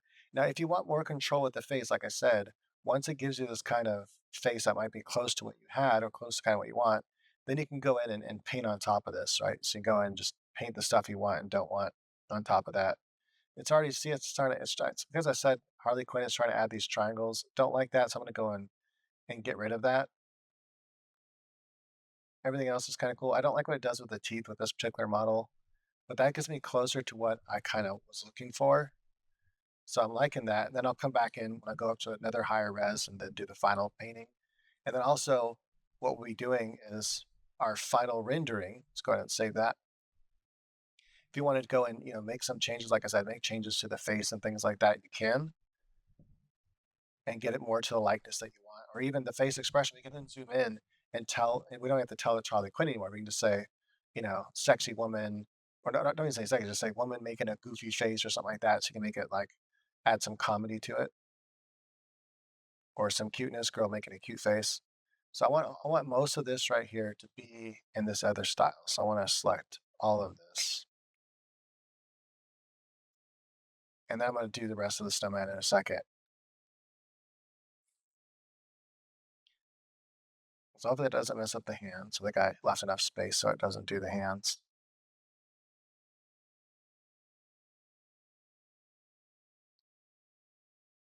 Cool. I might have actually, let me see here. Sometimes it's better to keep the boots too because, yeah, honestly, it looks better with the boots if you let Flux Dev do the boots. So let's go like that. Mainly I want her legs to match the style. You see how much different that is? So I just like it better. It's more artistic and more cooler looking and paintery. And then we'll go over to this side, and I'm also going to have it change. I kind of like what it did right there. Almost looks like little tassels. It's kind of cool looking. So I might leave that. But let's see what happens first. I'm just going to see what it does first. Sometimes I like just to see what the other art style will do, because it should still kind of keep that there since I have it kind of low on the setting. I kind of like how it alternated. Like that's kind of cool. Right, cool. So let's keep that, and then finally let's uh, erase all this. Let's move this over to this side now, and I just want to see how it does that band right there. I might have to come back in and repaint the branches just to make it look the way I want it to because it's doing something weird with them. That happens. Put this weird ribbon on it. Yeah, so I'm gonna take that off. We'll paint that. That's fine. So there's still, sometimes you still have to do a little bit of painting after this process, but it's not that big of a deal. It still saves you so much time. Like I can literally do when I'm just in the zone, I can bust out something like this like in an hour or two, from beginning to end. And that's really fast compared to before to get this level of detail, that kind of rendering detail, I'd have to, spend like 10 hours. Oh wait, wrong thing. I don't want that one. Switch it back to Flux Dev in order to do the boots. Because I wanted to do at a higher resolution. Because we've only done it on the lower resolution of Flux Dev. Running it over one more time with a higher definition is going to help separate the shoelaces and everything. So I recommend like for the shoes and hands and feet, use Flux Dev as much as possible. It just does a better job. Even there, if you want really accurate laces, you might have to go back and repaint some of that. But I think that's fine. And then if you want to add more, you know, like little indents and stuff, you can re-add that back in or have it added in by you add it, then have it go back over it again to add some rendering. So I think everything else is pretty nice. And then yeah, I think it's good. At this point, then I'm like, all right, I'm heading toward the final stages now. So I go ahead and save it one more time. Come back in here, double it one more time. So now we're at our final size, which is going to be a little bit bigger than 4,000 pixels high. That's super big. You really don't have to go bigger than that. That will print out like a 40-inch poster. You can like use this to print out a movie poster basically. And notice because I went over the background with Flux Dev, I haven't had to really touch the background. If you feel like the background didn't have the amount of detail you wanted into it, but I like the brushwork, it looks nice. But if you wanted that to be a little bit different, then in the previous stage, you'd want to take that square and go around and just render some of the background and get it to, on a lower setting, but just to make it so it's nice and crisp. Wanted to do that. It only takes a second to do that. Now we're at a super high resolution, and so now we're going to do the face and the collar. Anything that I feel like is a focal point, and I want it to have more detail. You'd make sure this thing never gets too big, otherwise it'll go way too slow, and it can even just crash your machine or just freeze out the software and you have to like restart it. So I'm gonna check all of this right here because I want all this to have more detail. Now at this point, I could go and change the prompt a little bit to just focus on what it is I'm doing, like just tell her it's a choker, things like that, which is what I'm going to do actually. So I'm going to keep the jester collar there. I'm going to keep. I don't have it. It knows what the background is. So I don't need to tell it. So I'm going to keep that lace background. I might still tell it Harley Quinn. Let's see here. Choker. What I'm thinking about changing is the fact that it's Harley Quinn, so it stops doing this weird makeup thing. So it typically wants to do the newer Harley Quinn, where she does her makeup like that. And I don't know if I want her to have that kind of makeup or not. So I might go back over it one more time. And notice I did the Flux Dev this time on a lower setting, which is cool. But I'm going to want to then switch it over to the other one to get more style out of it. And see, it's trying to add, it knows she has a tattoo on her face, but it doesn't know it's a heart, I guess. But see, all the detail here is so much better now. And that looks really cool. But what I'm thinking about doing here is maybe get rid of Harley Quinn just for a second. Turn this up to 5, maybe even 5.55. And also, I don't like what it does to the teeth. I don't know why it does that. And then another thing I might get rid of is the word jester. Try it one more time. Because I think it's still doing her makeup like that because it's thinking about a jester. But the collar, just saying lace collar at this point is enough. There's enough detail there now that it knows kind of what that is. And then it might actually add a laced necklace now. So I might want to see it did. And that's fine. I could tell it leather if I wanted. See, that's kind of a cooler looking face. Now I could add some makeup if I wanted to, but I kind of like this style. Like I don't know if I want to add her typical clown makeup for this piece. But see how the teeth, that's the only thing about this one is sometimes it messes teeth up. The eyes are fine. Like I think that detail is fine. You can come in and, change some of that detail if you want, but I think it does a good job of that. But if you wanted to change a little bit, I'll show you how you can do that. So now you have this really high resolution. You can go a high resolution, go up double it one more time. That's super big. And you might not want to deliver it to your client that big because it's such a huge file, unless you do it as a JPEG. At this point right here, you can turn this down. You can also use your brackets on your keyboard. So you can just select the eyes like this and just select the teeth or the mouth. And then we can go to like 0.75 and go to Flux Dev. Now I'm also going to select this one, the pony for Flux Dev. And this is going to just do those areas so you don't have to like repaint it as much. But it's really going to change the style of the eyes a lot. So I usually don't do the eyes. I just have it do the teeth. So the lips, basically. But if you like the eyes better, you like this more kind of detailed eyes are not as artistic, overall it still looks really nice. And I kind of like, sometimes I just paint the teeth because I kind of like the style of just everything just looks better to me. Like the overall style just looks so much cuter, the way it paints it, everything. So I'm going to keep it like that. I'll just fix the teeth. So one thing I might want to do though is come back in here and just some of these wrinkles. Like I know here looks a little bit weird, here and here. And then just say that it's a leotard.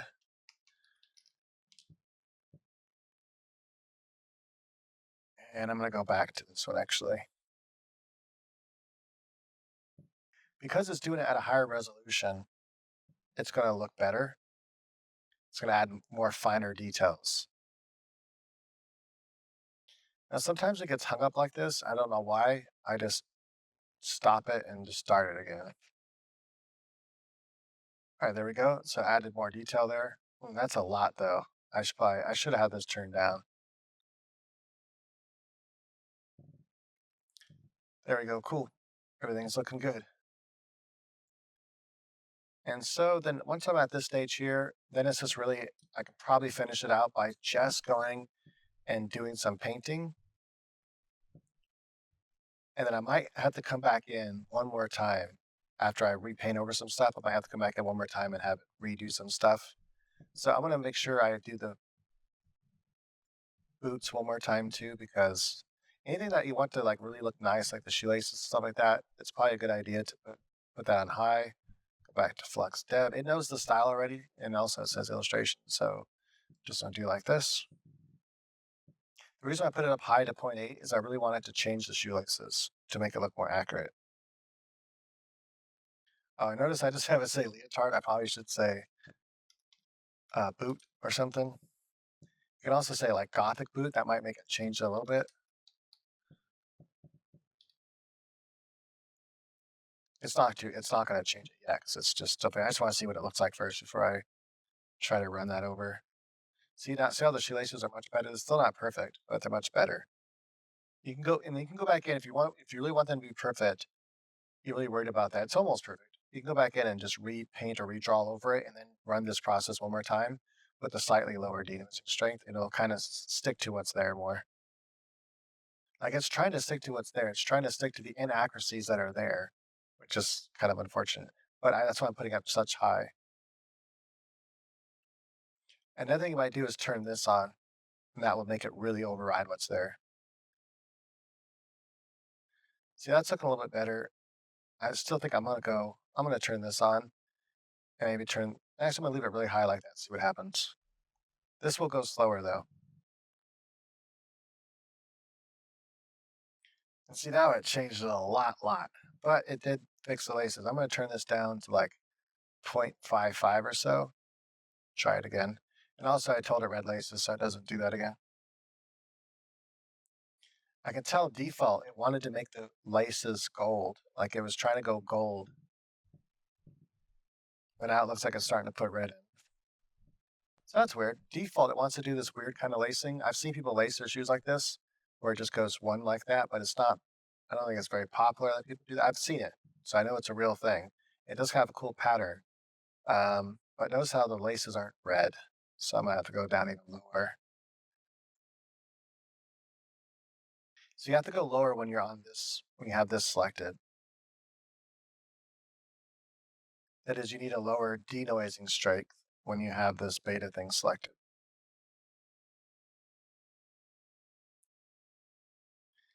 And it looks like, it's just not going to get any better as far as the shoelaces go. So at this point, the only way to get those shoelaces to be better is if you're really that concerned with it.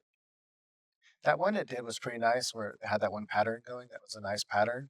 At least it was a consistent, nice pattern. But at the same time, I'm going to try it one more. I'm going to just do it at slower. Oh, excuse me. I'm going to go up here on this one, but I'm not going to have that beta thing on. So this way I know it's going to stick to everything that's there, like all the colors and stuff, but maybe I'll add just a little bit of change to the laces. And if you're really, really concerned with it, like I said, you can paint the laces yourself really fast again, and then take it back here one more time and have it render it out. This video is so long, maybe I'll just show you how to do that anyway. But see, it's really going with a more cartoony style there too, which is kind of cool. We could always try running it through the other one as well, just to see what it does with it. That is a different model altogether. The pony model, just to see what it does with the boots. So that's cool. Add some accuracy to it. Now I'm gonna try that. I'm gonna go here now, and I'm not gonna do so maybe like 0.6. So I do like the style this adds to it, but look how it really messes up the shoelaces. That's gonna be a lot harder to try to repaint. But I do like the style of the boot. I might actually just have it after I repaint the shoelaces, maybe just have it redo the style of the boot. Maybe I'll just do that now. So let's try to just make this a little bit smaller. Let's try just to select the main part of the boot here. Just this part. And also, I think I might give her socks. Higher, because like right now you can't see her socks. She could be wearing low socks, but I think that's probably not practical. And I think it'd look cooler if we gave her some high socks. So that might be another change that I make. It keeps getting hung up like this. It's always the first time I go and repaint the mask. All right, let's do it again. Yeah, so that's pretty cool. I like how it kind of added some style there a little bit. I can always come back in and etch in some shapes there as well. Okay, that's cool. I like that. And I might go ahead and do that over here as well, just to this bottom part of the boot, all this part right here. I don't have to perfectly fill the mask in because it's going to blur out anyway, so it's going to do that area. It's not exactly, there's a kind of blur. You can also change the settings, I think. At least you used to be able to down here. Like how much you, actually, I don't see it though. Maybe here. Maybe it's just edge size. Yeah, I think this right here might be. If you change this, it's going to change how much blur it adds outside. So, like how outside of what you're drawing, the shape you're actually, the mask shape, how much outside of this is it affecting? Right. So I think that's all cool. Let's go ahead and save this, and we'll do some final painting and then maybe some final rendering back in here again. We might not need to though. We might go. Yeah, I think I might go one more rendering because I'm going to fix the shoelaces. So come back here, click on the final image, save it by clicking here. I'm just gonna go over my other file like that. All right, so we're back in the painting program and add some final touches. So let's go ahead and get our paintbrush. I'm gonna just change this right now like that. I could probably just use the blur brush from the beginning, kind of flowing with the shape now, just to make sure all that kind of stays the same. And in this case, I have to paint over that first. I could use the Photoshop remove tool. That actually works really good for this kind of stuff. I just didn't feel like doing all that right now. This will be fine. You can go back and re-render that part one more time if you want to, but I think that looks good. And then her face, so I like everything else. I just want to change a couple things. So I don't like the earrings. Get rid of that. I'm using the ink brush for this. For a lot of corrections, I'll start with the ink brush.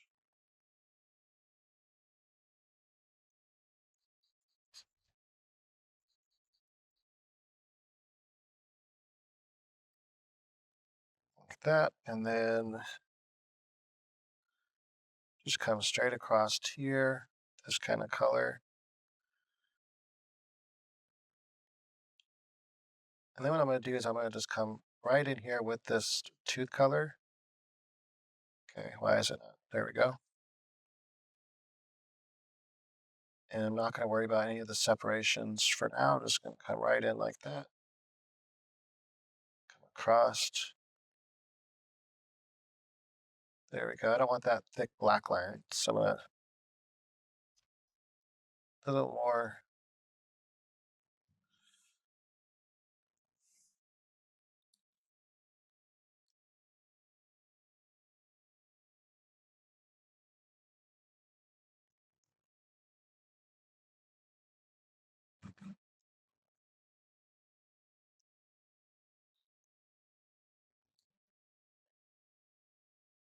Okay.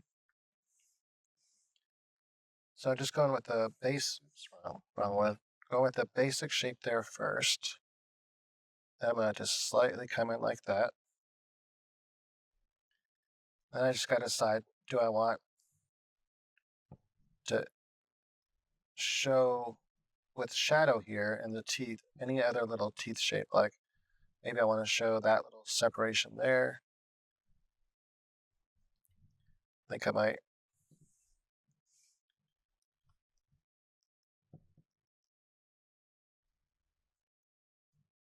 So I need to get the overall, just shape, the overall form shape like that first. Okay, there we go. And then I can decide how big is the smile, how much of her gums is she showing? Is she showing any gums? And then I want to decide here, do I want to add any shapes at all? Like maybe I can add that shape right there. I can add it over there as well. And then I might think as I'm coming down here, and then right here. This might be, yeah, that might be a shape. That's two. So I'm thinking it should be like right about here then, like that, and maybe like this. Okay, cool. And so for here, what I want to do is maybe take like her skin tone here and just redden it up a little bit. That's gonna be like her gums. I'm just thinking like how much of her gums might I see right here? Maybe something like that. So that's pretty cute. And then the only other thing I might change right here is just adding that shape right there. Yeah, because I want to show that snaggletooth. I like snaggletooths. It's not everyone's thing, but I really like it a lot. I think they're really cute. I'm making this a little bit lighter so I can kind of catch some, shapes of the teeth here. I don't think I need that highlight there at all, actually. Maybe the whole tooth that color. Let's see. And then as we kind of fade, is better before. I don't know if that tooth needs the highlight, so go like that, and then is there some other option I have here? I can just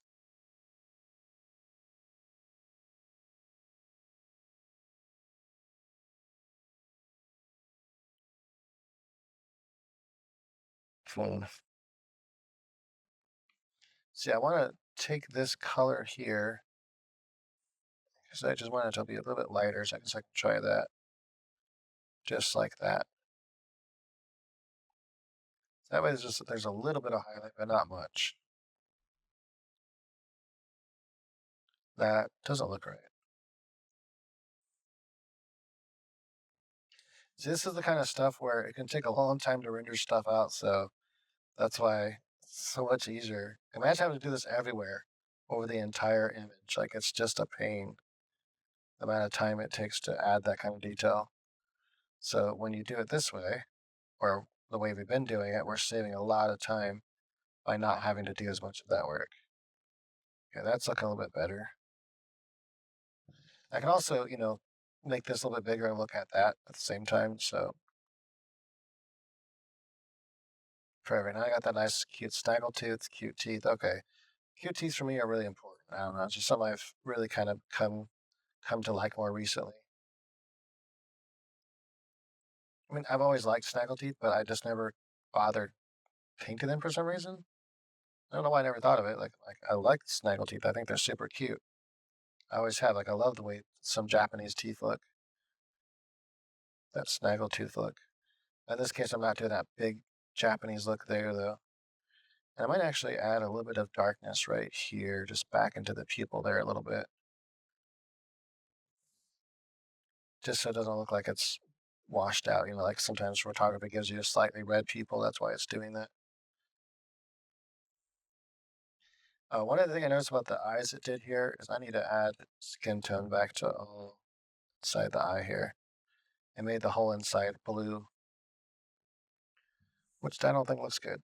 I'm gonna add just a little bit of shadow by using the blur tool. That adds a little shadow back into the eye. And I'm gonna kind of blur that out a little bit, and I might blur out the edge right there a little bit too, like that. There we go. Kind of adds that more painterly look. Fine, I'm gonna use the paintbrush here to add this eye tone back in here. Also, her eye is just too big, so I'm gonna just get rid of some of that. Add that color back in, maybe add a little bit of this bright tone here, like that. And then we can go ahead and add in this blue, a little bit of the line there. This should be pink. And then I'm gonna add just a little highlight like that. I'm gonna do that over here as well. Add this little bit of pink in here, and then add just a little bit of highlight because it's wet. Notice this has a missing piece there. Doesn't that look right? Take the slightly darker color here. There we go. You don't really, it's like you don't have to make it look that good because it's not going to be you're not going to be that zoomed in when you're seeing it. You're going to be seeing it more like that even when you walk up close to it when it's printed out. And if you save it for the web, you're not going to see it to where it's that big. I'm going to kind of change this shape right here a little bit, just so both sides kind of match.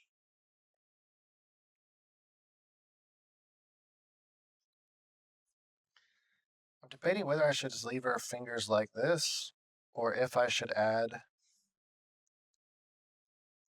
fingernails and make them a certain color. That wouldn't be there. I want to be able to see her thumb.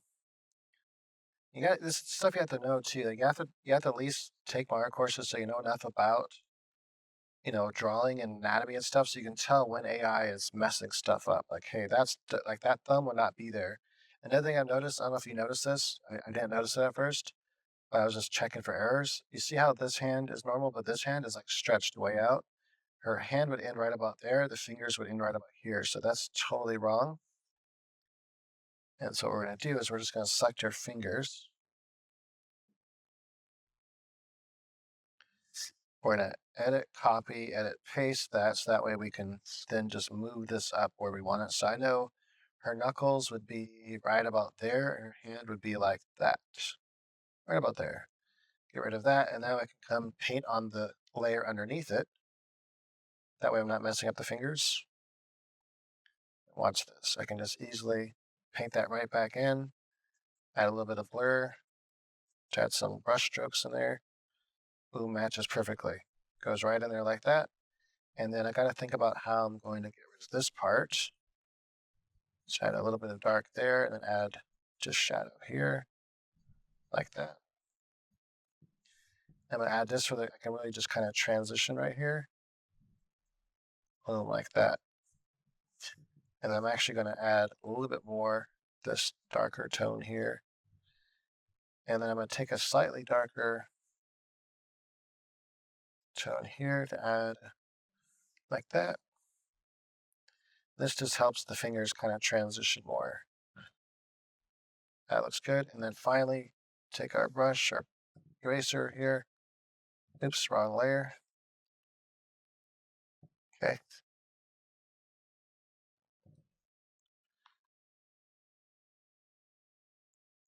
There we go. And then finally, we just got to erase to where sometimes I'll turn it down like this so I can see exactly where it's supposed to end like that.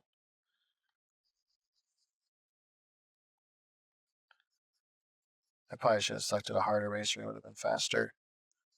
A neat eraser was not the right choice there. Then just add a little bit of shadow like that.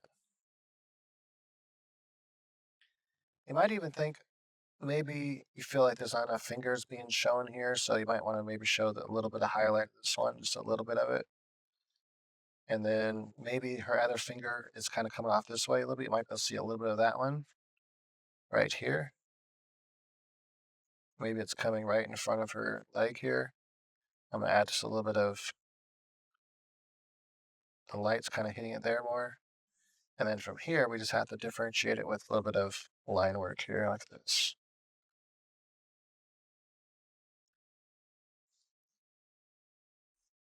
It's still, but this should still be.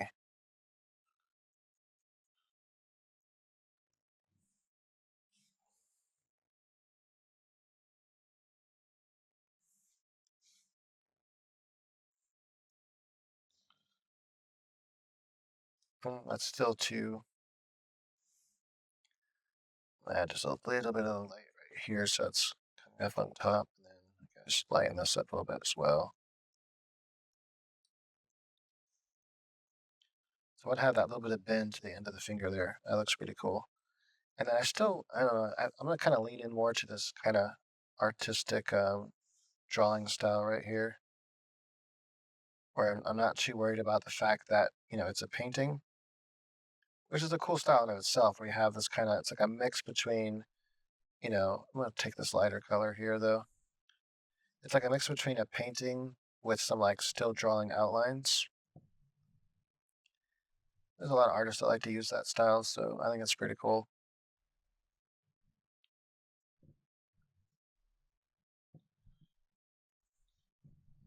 Something like that. That looks cute. I'm debating whether or not I want to give her like red nails or even black nails.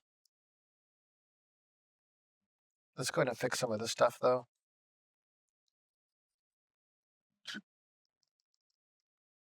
I like starting with an ink brush so I can really just lay down all the, changes I want fast.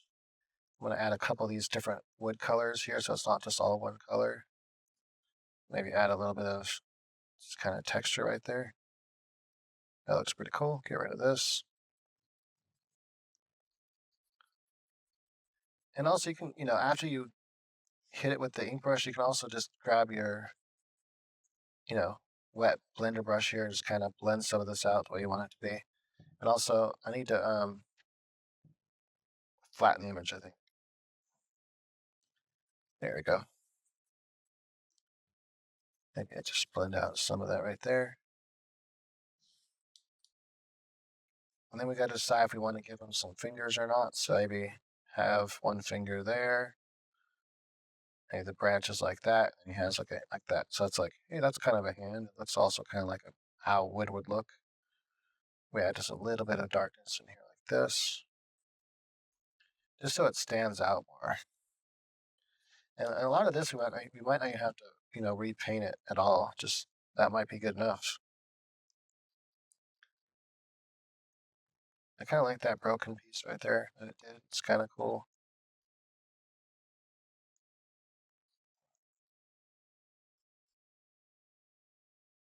Take that darker color right there. Yeah, I'm thinking I kind of like what it did with this one.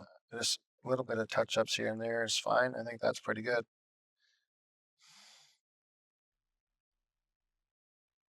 It doesn't look much like a hand, but like, it's more realistic.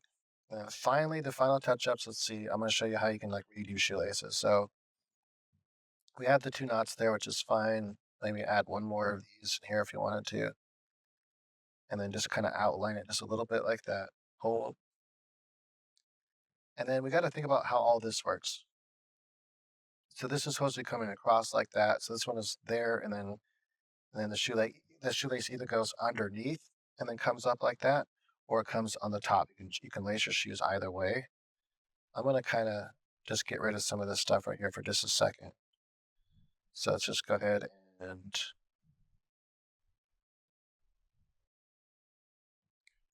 repaint a lot of that. Actually, I'm gonna just repaint all of this right here. We're gonna just do the shoelaces from scratch. To hell with it. Let's just do it. Just add all that.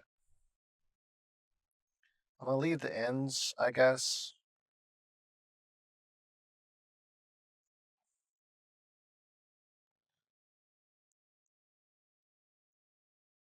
Everything else I'll end up changing, but I'm gonna leave that for right now. Right, then on a new layer, grab the color, and also I'm thinking maybe we should go with more red. So, bam, like that. Each one's gonna be coming out of a circle. So what you could do when you're drawing shoelaces is just draw the black circles where they're gonna become, or you can make them silver if you want to do that. But I mean, not really gonna be able to see that part of this anyway when you think about it.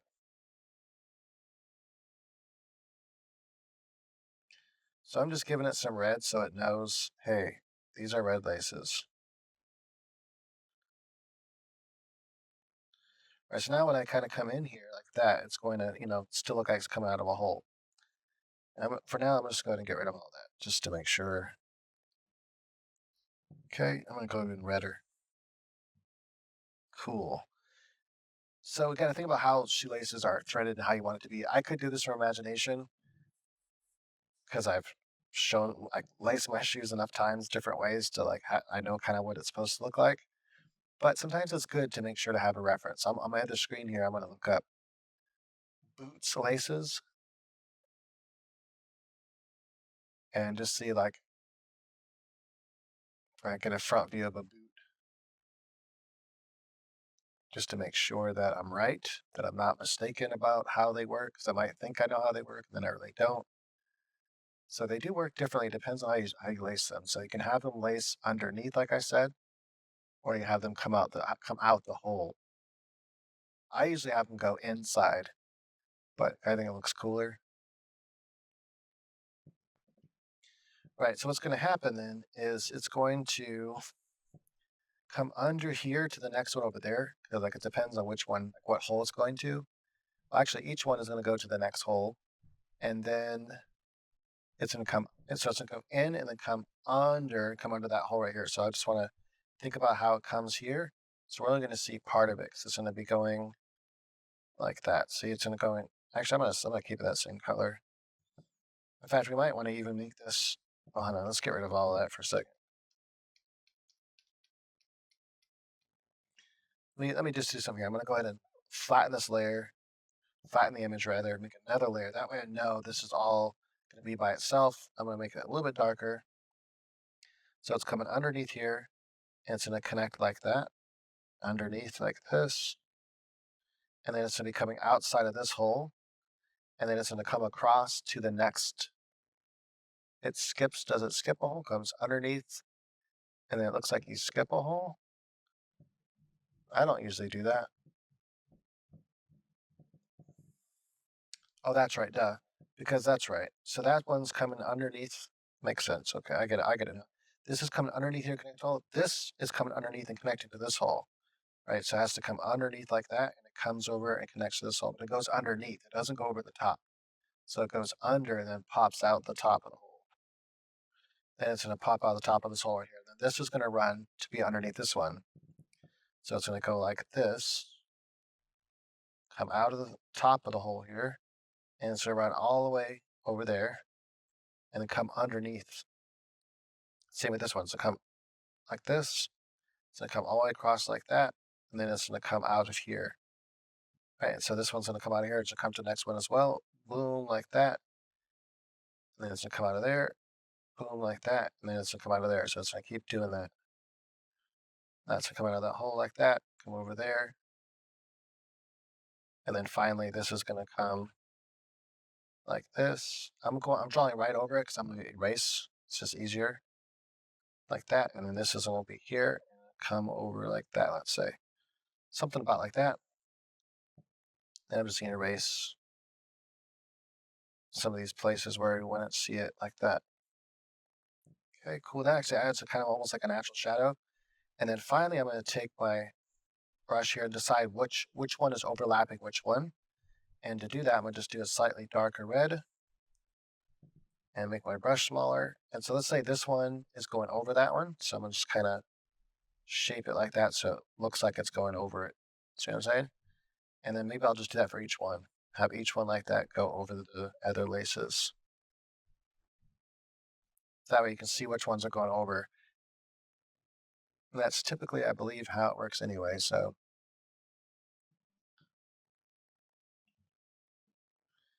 it kind of outlines some of these. And that's basically it. So then, I might have to, it's only those first two holes that goes under, and then we pulled out the top. So actually, this is wrong. This should come out the top. Okay, there we go. Now we have a cool lacing, and you can just do that for this shoe as well. So you just kind of come here like that. I'm going to go more red. And I don't think I'm going to spend as much time with this one, but kind of, because that side, it's like going out of our view where we don't actually see what's happening over there.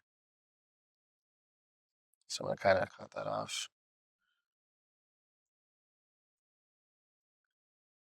I'm just going to make these ones redder, so that way when it recolors it, it's hopefully going to make it redder.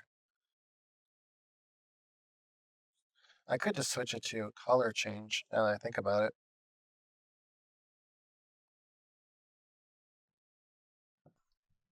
Cool. Now the only other thing I want to change really is just this part here. So I'm going to just kind of eat into this like this, just little triangles. And then you can outline it with the color like that. Boom. And that adds that nice flavor I want to gives them a little bit of teeth.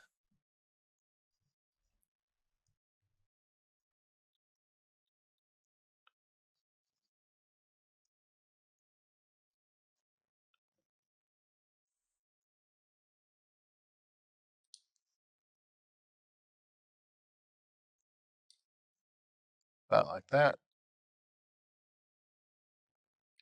I want to make the brush smaller. Even sometimes I use my other G pen here. That way I can have one size and the one a different size. But also it makes it to where I have the stabilization on this one, so it makes it easier to make nice straight lines.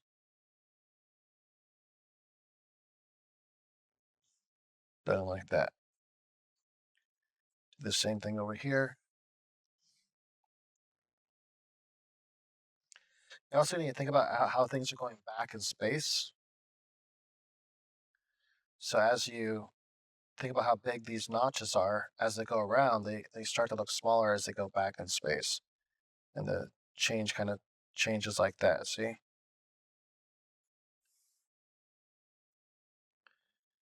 I'm just I'm just gonna leave it like this. I'm not gonna change my brush this time. Just quick little things like that. Boom.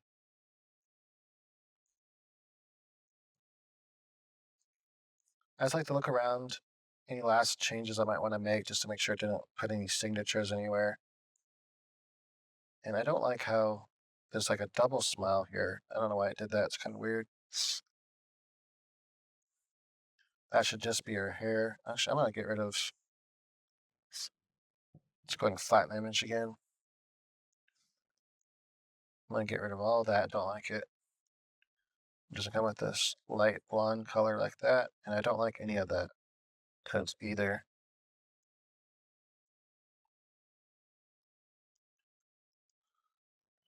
Just keep that to be the shape of the face there, the face shadow. I'm gonna blend that out just a little bit. I'm gonna blend this out. That.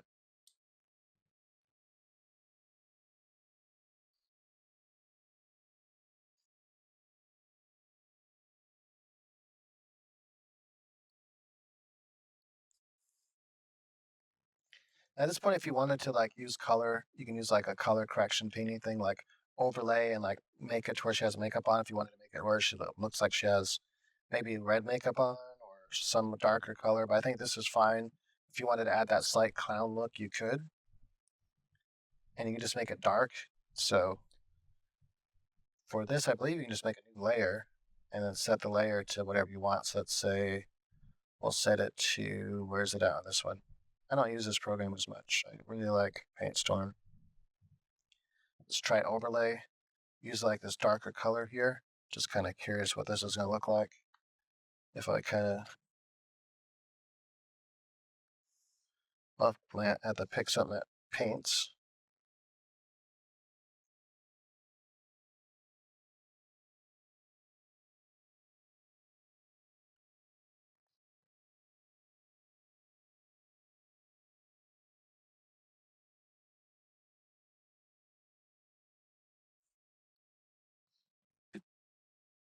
Like that's kind of cool.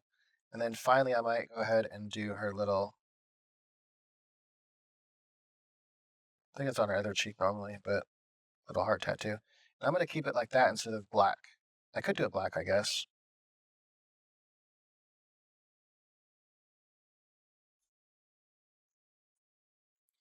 Lastly, I don't like this at all. So I'm going to add a couple little shapes in here. Oh, I'm on the wrong layer. So let's go ahead and flatten that again. And it should, when you merge it, it should keep it the same where it was like, yeah, cool. But did it keep it the same or did it change it? Hold on. Yeah, it looks the same. I want to add a little bit darkerness in here though.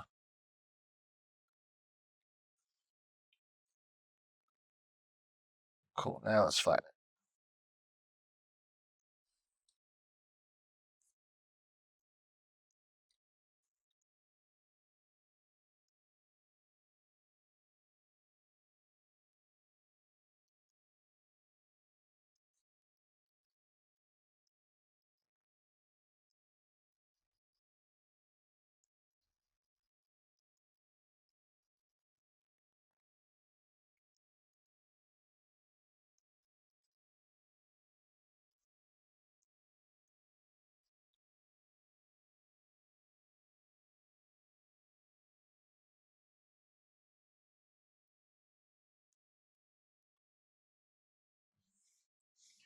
So I'm just kind of changing the way that I didn't like that medallion thing, so wanted to be able to still see that collarbone there a little bit. And actually, I don't think that's how it would be. I think it would kind of fade more naturally right here, like that. There we go.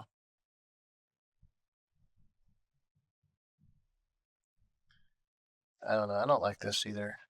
Get rid of that. Just to kind of fade all that together. And then you might be able to see that collarbone a little bit. You might be able to see this one just a tad right here as well. So I'm just kind of make it a little bit brighter like that.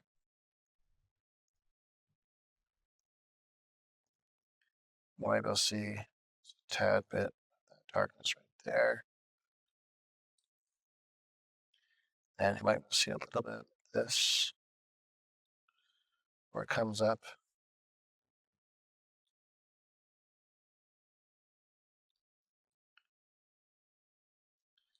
And then just debating here. I'm just gonna kind of come up like that, just a little bit darker right there. Add more red. Cool. Lastly, I'm still debating whether I want to make her have nails or not. So I could just try it. What if we give her nice, bright, darker red nails? Something like that.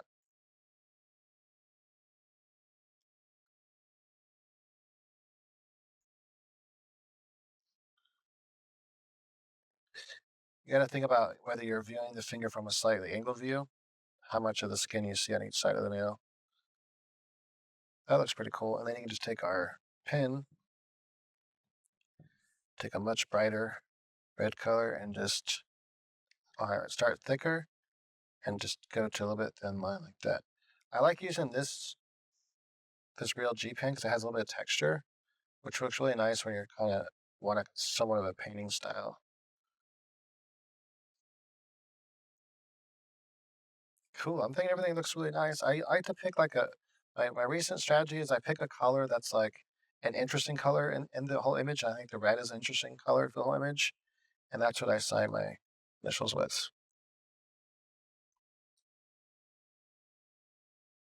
Cool.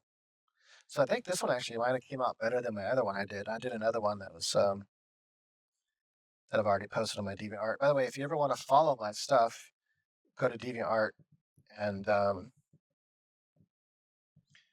so this is my DeviantArt. So you can just go to um, masterpaintingnow.com or it's just masterpaintingnow.com on DeviantArt.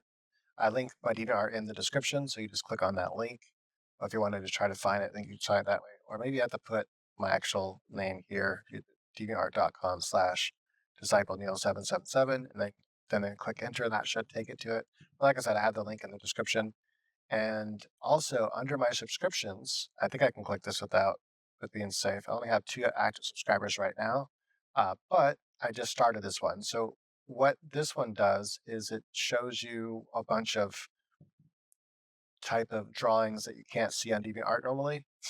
But also, I have art courses on here or different lessons on here that you can't watch anywhere else. I can't post them on Udemy. I can't post them anywhere else. And so I just have them on here. Literally, just for $2 a month, you have access to all of them. And right now, it's all about drawing the vagina. It's all on there, how to paint it, everything using different techniques. Also, how to use AI, then correct AI to make it proper, to paint over it, do a paint over. But I teach all the anatomy of the vagina and everything, so you know how to draw it from imagination and how to fix up drawings that might already be wrong, or to do your own. So if you wanted to do more explicit artwork, it's there. And based on request, I'll be adding more lessons to this. So if you want more lessons on other anatomy parts and stuff, or other things that I can't show you how to do on Udemy, then check that out. All right, so that's it for this one. Call it done. Oh yeah, I did want to show you the other one. So let me show you that really fast. The first one I did. Actually, no, it doesn't matter. You can see it on um thing on my DeviantArt. But I did want to do one more thing really fast. I just realized this.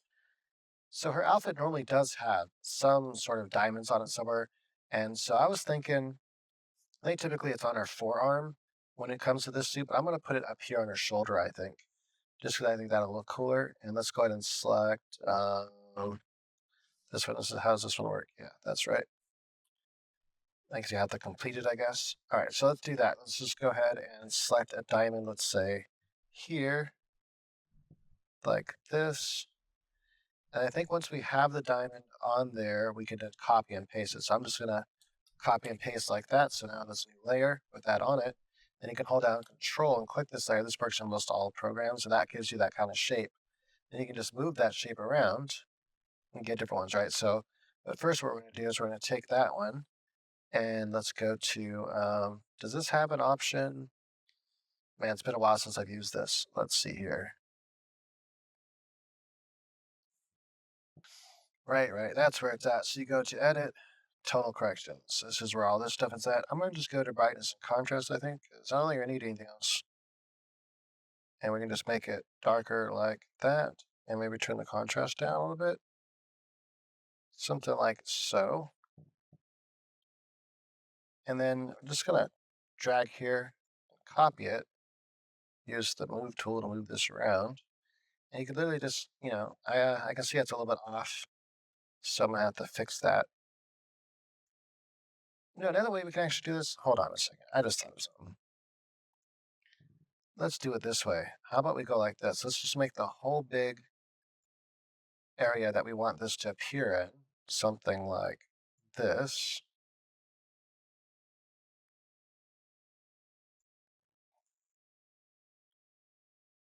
Mm,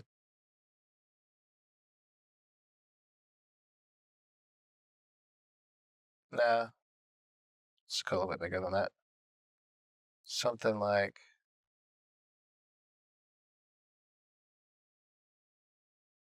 this. Copy and paste that.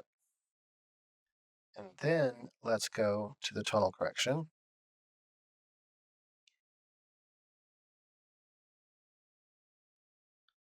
And this should, basically what I'm hoping this does is it preserves, yeah, it looks like it preserves the information that's there, right?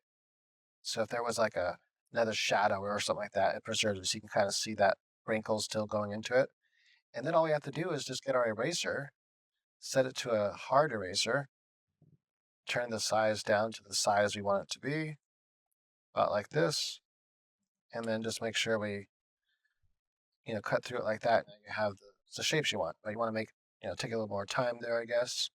Let's turn the stabilization all the way up on this for now, and just kind of follow the lines.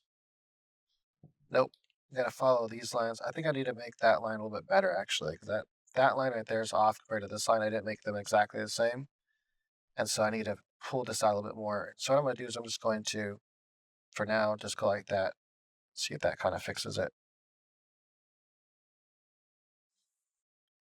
and follow these lines the same as well, about like that.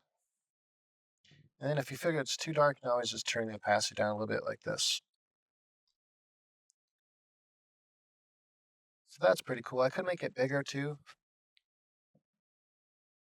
Yeah, so you know what? Actually, and all this time, I mean, it's so long if you're still watching, it's like you're crazy anyway. So you're right along with me. Let's just be crazy and do this. So what I'm gonna do actually is I'm gonna just select this whole area like this.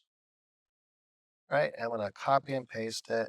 I'm gonna go to the tonal correction here and brightness and contrast. Turn it down and turn the opacity down. Maybe even make it darker or something like that. It should be like pretty much all black just about. And so there we go. Thinking that looks pretty good. I might just turn it down the opacity a little bit like this. And then once you have that, it looks like traditionally she just has two, but it's usually on her right arm over here. But we can't see her right arm. And when it's on this arm, it's usually on the underside of her forearm or right here on the edge. But I kind of want it here. Sometimes it does happen here, but usually it's just two. So we're just gonna make it two then. So we're gonna go like this. And let's see here. I'm gonna have the diamonds kind of follow along a path like that. Or no, not like that. Let's go like, so there'll be one diamond here, one diamond here, like about like this. No, Why does my brain not want to do that? There we go. And I'm just going to erase all this right now. Something like that. Maybe we'll make one right about there.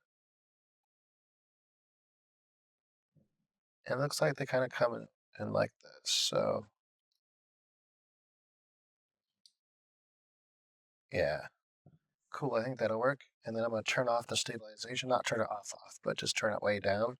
So now I could just erase like this without it being weird. Otherwise, I want to make straight lines, and then it just doesn't work right.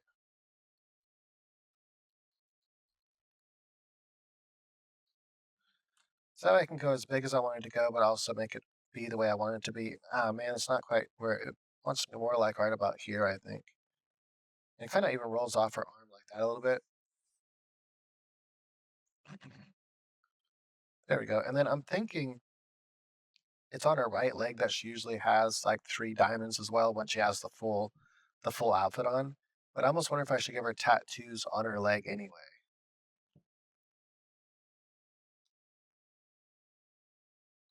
And so we can do the same kind of thing. So we can, now I have it. Okay. Now I got it on there. Edit, tonal correction. I'm going to do brightness and contrast first this time. Just make it a little bit darker. And then we'll go to hue and saturation. I could do color balance. Let me try that. Go red, shadow, something like that. Cool. Dang it, I gotta draw that thing again.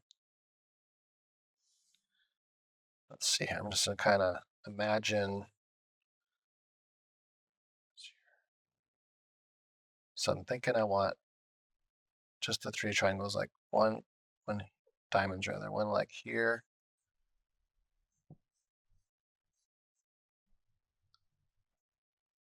So once you have one kind of figured out the shape you want it to be, not like that.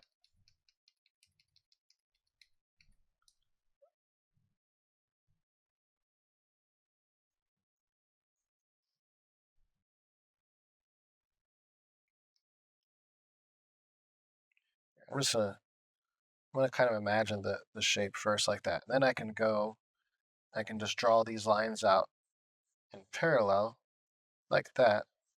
So then if I wanted to imagine where the other ones would be, I can by just simply drawing out this grid now.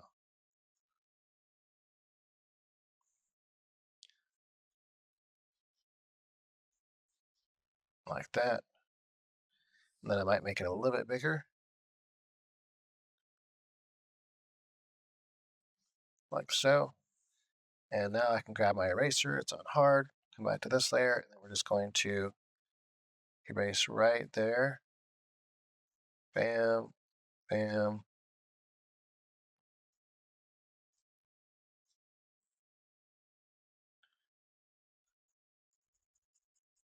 Now you can either use eraser, erase like that, or just go back here and grab this bad boy right here and just kind of go whoop, like that, hit delete on the keyboard.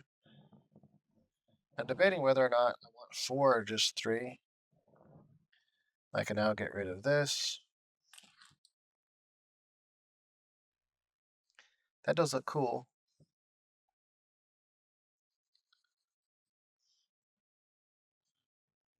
I kind of like that. Oh, and I accidentally got rid of the one up here. Dang it, man. That's right. I'm just gonna redo that real quick. Not a big deal. And lastly, you can do something similar for her socks. So we can just kind of let's say her socks are going to be about this. Think about the perspective. Perspective is important here. Oh, what just happened there? I don't know why that just sounds weird. Why is it doing that?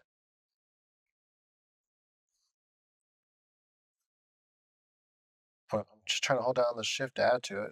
Okay, now let me add to it. Cool.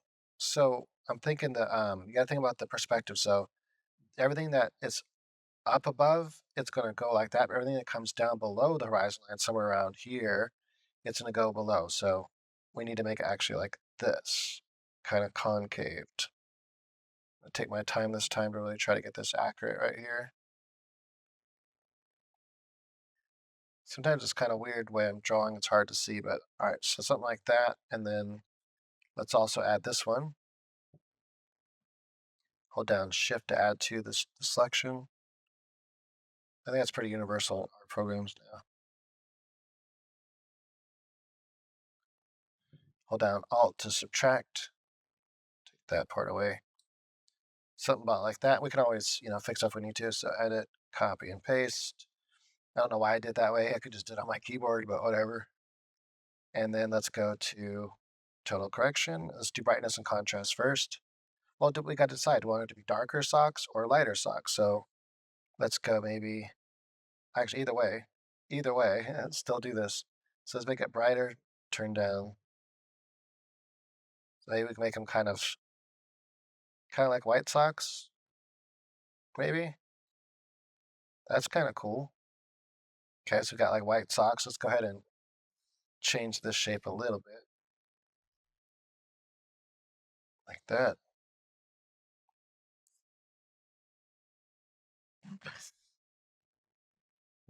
False.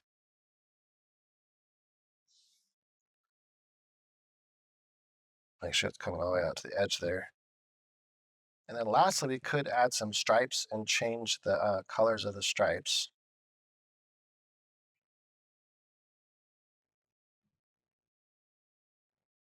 Turn that down a little bit. Just debating whether I want to have stripes on the socks or not. If so, probably go back and forth, like probably have black on this side and red on that side. And that would be kind of cool, I think. So then all we have to do is we literally just have to come through like this. If you want to just change it this way, you can also just paint it, whatever. I think I'm gonna do it this way though. I don't know why that thing is there. It's kind of in my way, like that. And so let's go to. I don't need to make a new layer this time. We're just gonna go to brightness and contrast, and this side's black. So we're gonna go all the way like that. Okay. So I got black stripes on that side, and this side is gonna be red stripes. And because I know it's doing that, I'm gonna do the bottom one first.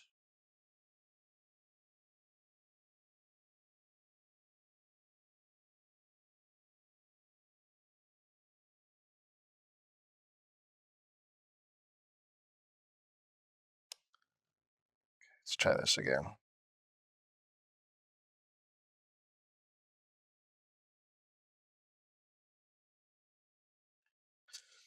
Hmm.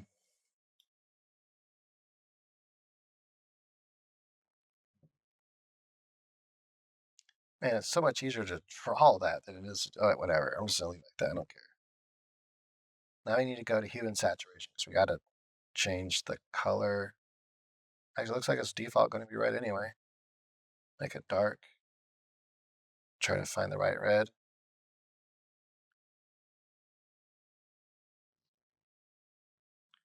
And lastly, maybe go to brightness and contrast. Maybe add a little bit of contrast. There we go. It's not quite the white red. So let's go back here, edit, tonal correction, color balance. Let's add more red to that. Go to the shadow, add more red. There we go.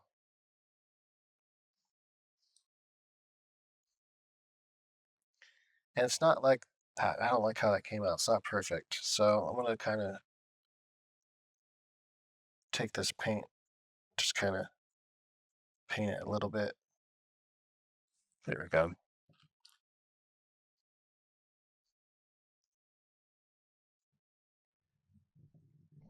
All right, I think that's good now.